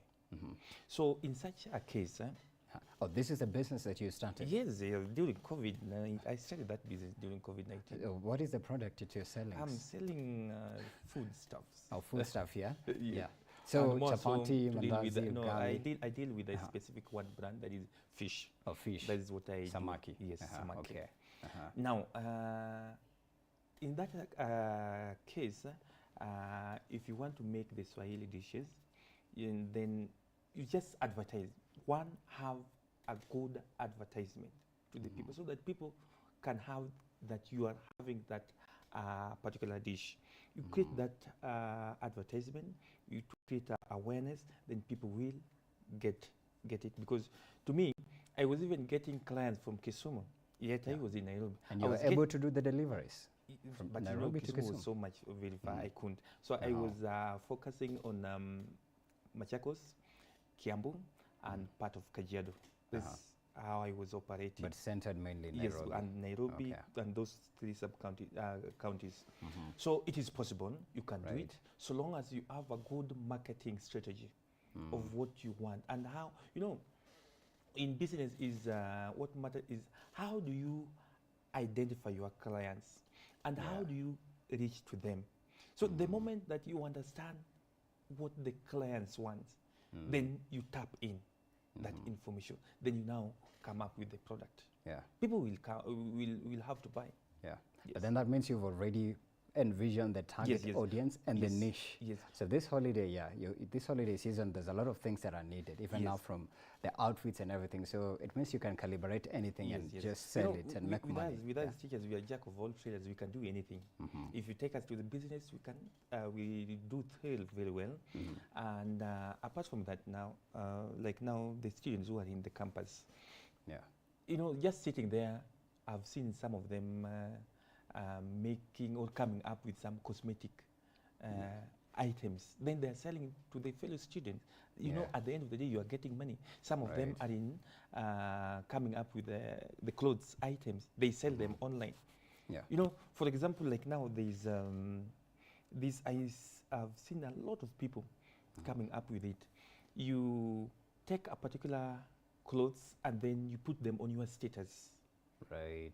You see, it's a boutique. Huh? Yes. You identify yourself with a particular boutique. They give you the items in form of pictures, and then you put them on your status. And so you're marketing it. That one you are also doing the marketing. So people view. Then if you view, then you like one of the items, you simply place an order. Then the other person does not have a specific shop. You simply go and so everything is virtual. Yes, it's a virtual one. So you simply say, I have this brand being needed somewhere. You simply go to the shop and take it to the clients. Then you get paid. You get commission. Yes. Right. And that's an interesting venture, bro, when you look at it, the way Mwalimu is saying. In campus, it doesn't need capital. That one does not need capital. You only need a smartphone, which I believe most of these youth in this generation do have, a smartphone. Right, and I internet hear that bundles. they normally are afraid of a low battery. Yeah, by the way, Samanga, the biggest stress ya Gen Z ni battery maisha, ujimoto na DCI, right? Na internet, kukosa internet. Yeah, but these are really creative ways, the way Mwalimu is saying, but not everyone has the third eye, for lack of a better term, to view it as an opportunity that can sell you, you know, and make you money during this festive season. Is there anything personally for yourself that you've identified for this festive season that you'd recommend apart from all others? Sure, there is a lot of recommendation. Just a few days ago, I attended one of the University of Nairobi Mr. and Mrs. UN, and also I managed to attend their cultural day. So right now, most of the Gen Zs or the young generation, they want to be their own boss, and that's a good gesture, and it's a good sign that everyone now is depending on themselves. As long as you have the idea and you have the connection and the right people in your gap to help you navigate this idea towards what you want to achieve. As I said earlier, there is events, there is industry, entertainment industry, there is food industry, there is fashion. So what I saw, these young people, they identify a group of maybe 4 people, 5 people, and they identify the strength. Like, you are good in designing, I'm good in marketing, he's good in maybe promotion or PR. So these young people come together and they set up a brand or a company that it's virtual, it's online. Just the way Mwalimu No said. physical shop in town or CBD or anywhere. Most of them, those shops that you see in CBD, a high percentage, they started online. Just the way Mwalimu said, I don't have the product, but I post it and when you want it, when you I'll ask get about it. Or I can even go purchase that product and then come sell it to you. That's another creative way. Exactly. Yeah. Like for me, for example, during Christmas, and I was holding events back then from 2019. I used to make ragged jeans. When they were a big trend. When I used to live in Kisumu, I go to Kibuye Market, purchase jeans, 150 shillings, like 10 of them. Then I'll go to YouTube and just watch YouTube skits, how to make triple jeans. Then I do my own stuff. I add my own labels. Then during these events like the Color Fest, Dala Color Fest, I go with my jeans and I could sell even up to 400 shillings, 500 shillings. But I've just purchased with 150 shillings and so added some a you little made bit of 350 creativity. profit. Exactly. So what I can say is that let's not limit ourselves. Right. Yeah. But not everyone has the gift of thinking. That's why I've said, because that's creativity. Sure. You have to put yourself and prepare. Sure. And discipline yourself. Sure. And also in the same events, not necessarily you have to be an event organizer. You can go to an event and maybe you know someone, this particular event, you know someone who can bring their stuff for vending. Yeah. So you can be a middleman to reach out to, and there is a lot of percentages, a lot of value that you can gain from such connections. So it's just finding people, finding opportunities at the right space. What about the tours and travel? Because there's always this influx of people exiting these urban centers during a time like now. Is it possible maybe for someone to hire a bus or come up with a minivan and start competing with Mbukinya, you know? Ambia watu, mnaenda Bungoma ama Kakamega. By the way, me, I'm offering lower prices for bus fares. And I know that's long distance travel. Oh my goodness. So it means anyway, since it's business, you're ready for whatever comes. Sure. So you just set yourself the fueling, the insurance, and most importantly, the safety. Yeah. Is it possible for someone to tap into it if they come up as a group? For example, you know, like now people are traveling up country, and probably you have a car, and you simply put your car on a hire. Right. Then you simply make an arrangement with such a person that you take my car, but on each day I get 1,000. So however long the person will take, you will get your money, and that is being paid on a daily basis. So that is a business, because what will be the need of having the car? Then you have just parked it. At the same time, there is a way in which this car can be used to generate money. Yeah, that is one of the business. And also to add on what Mwalimu is saying, there is these cases, especially in this festive season. You view status on WhatsApp and you see someone posting, anyone going to Kisumu, anyone to Kakamega, there is a.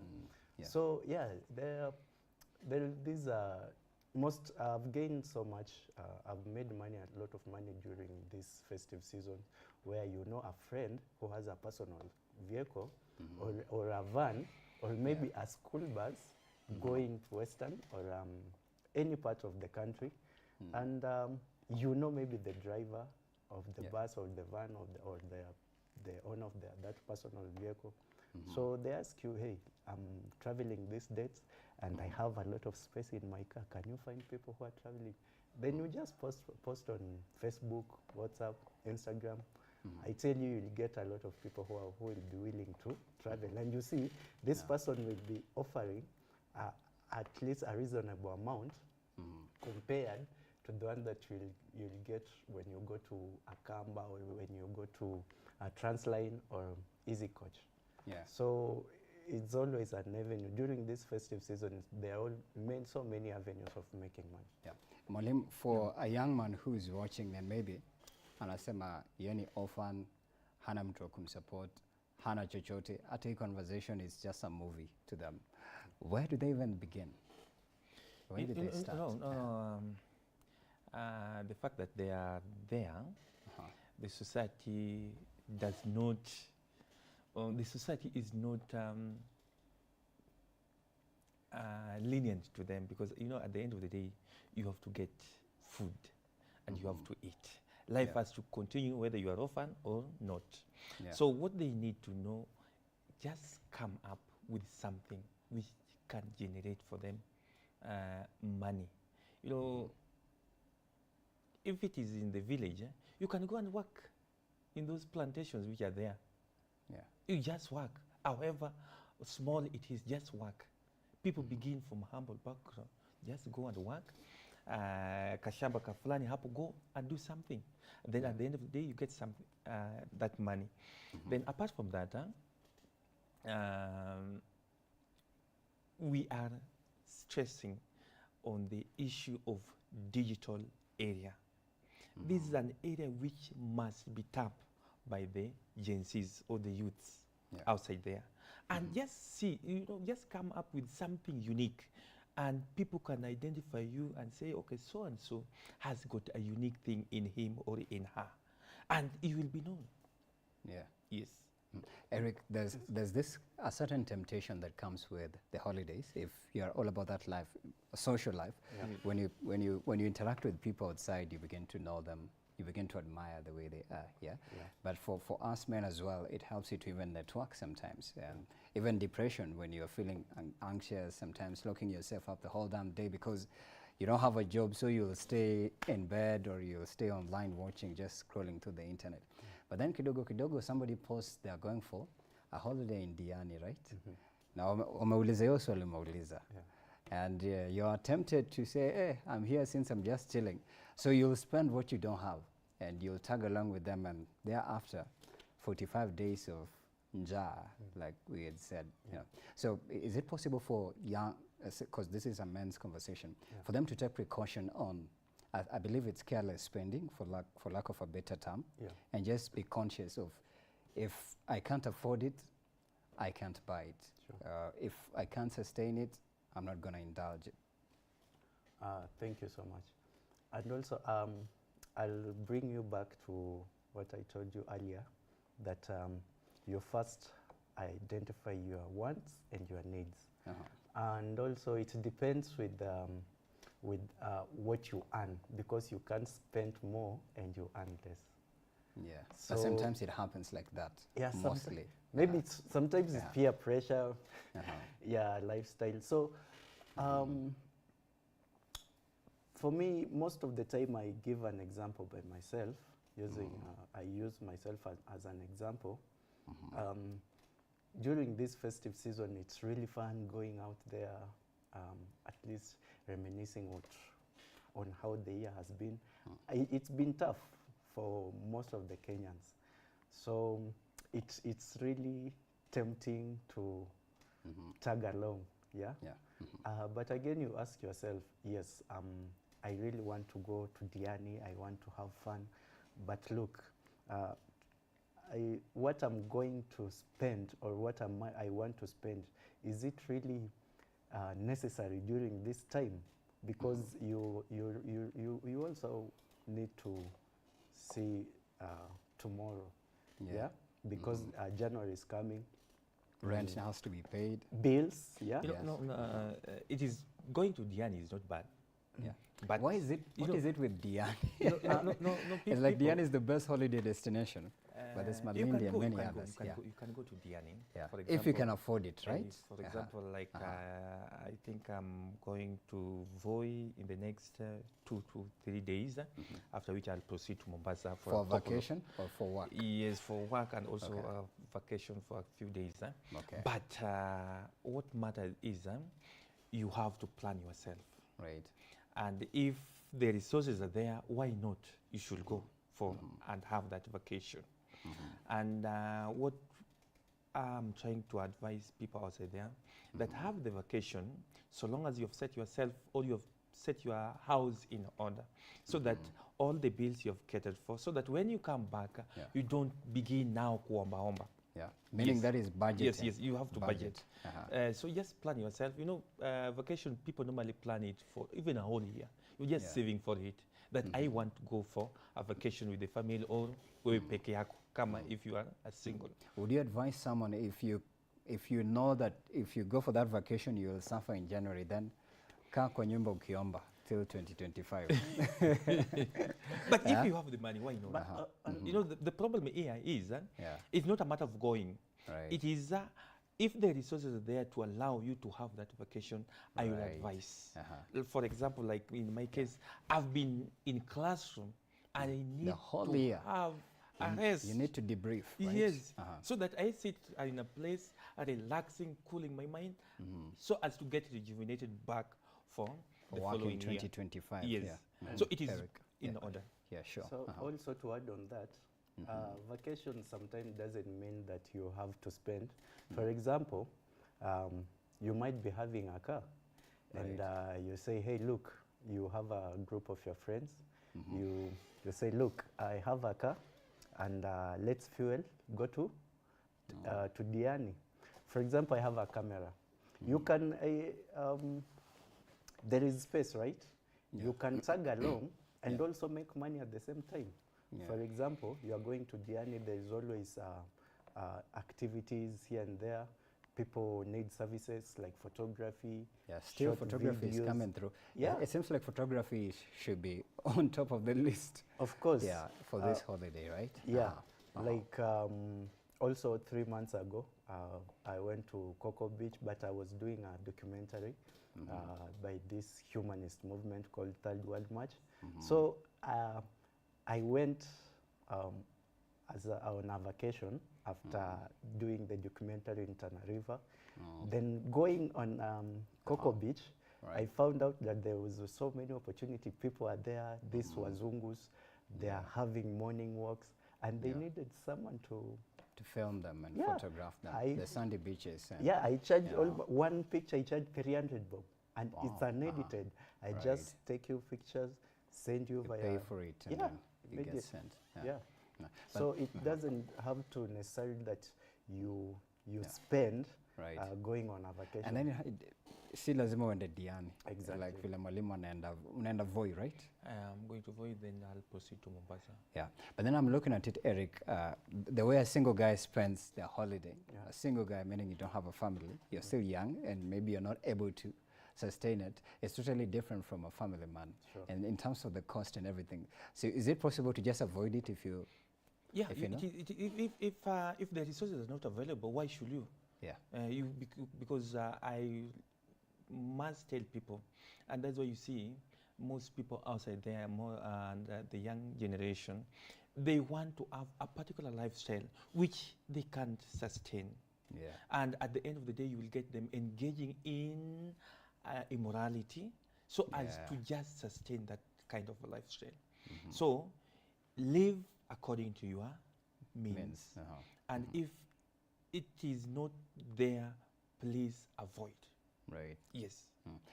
He's mentioned the heinous acts, and if we saw Interpol did the thing. Yes, You yes. saw? Yeah. They were, of course, they were doing something that's not required. Yeah. Yes.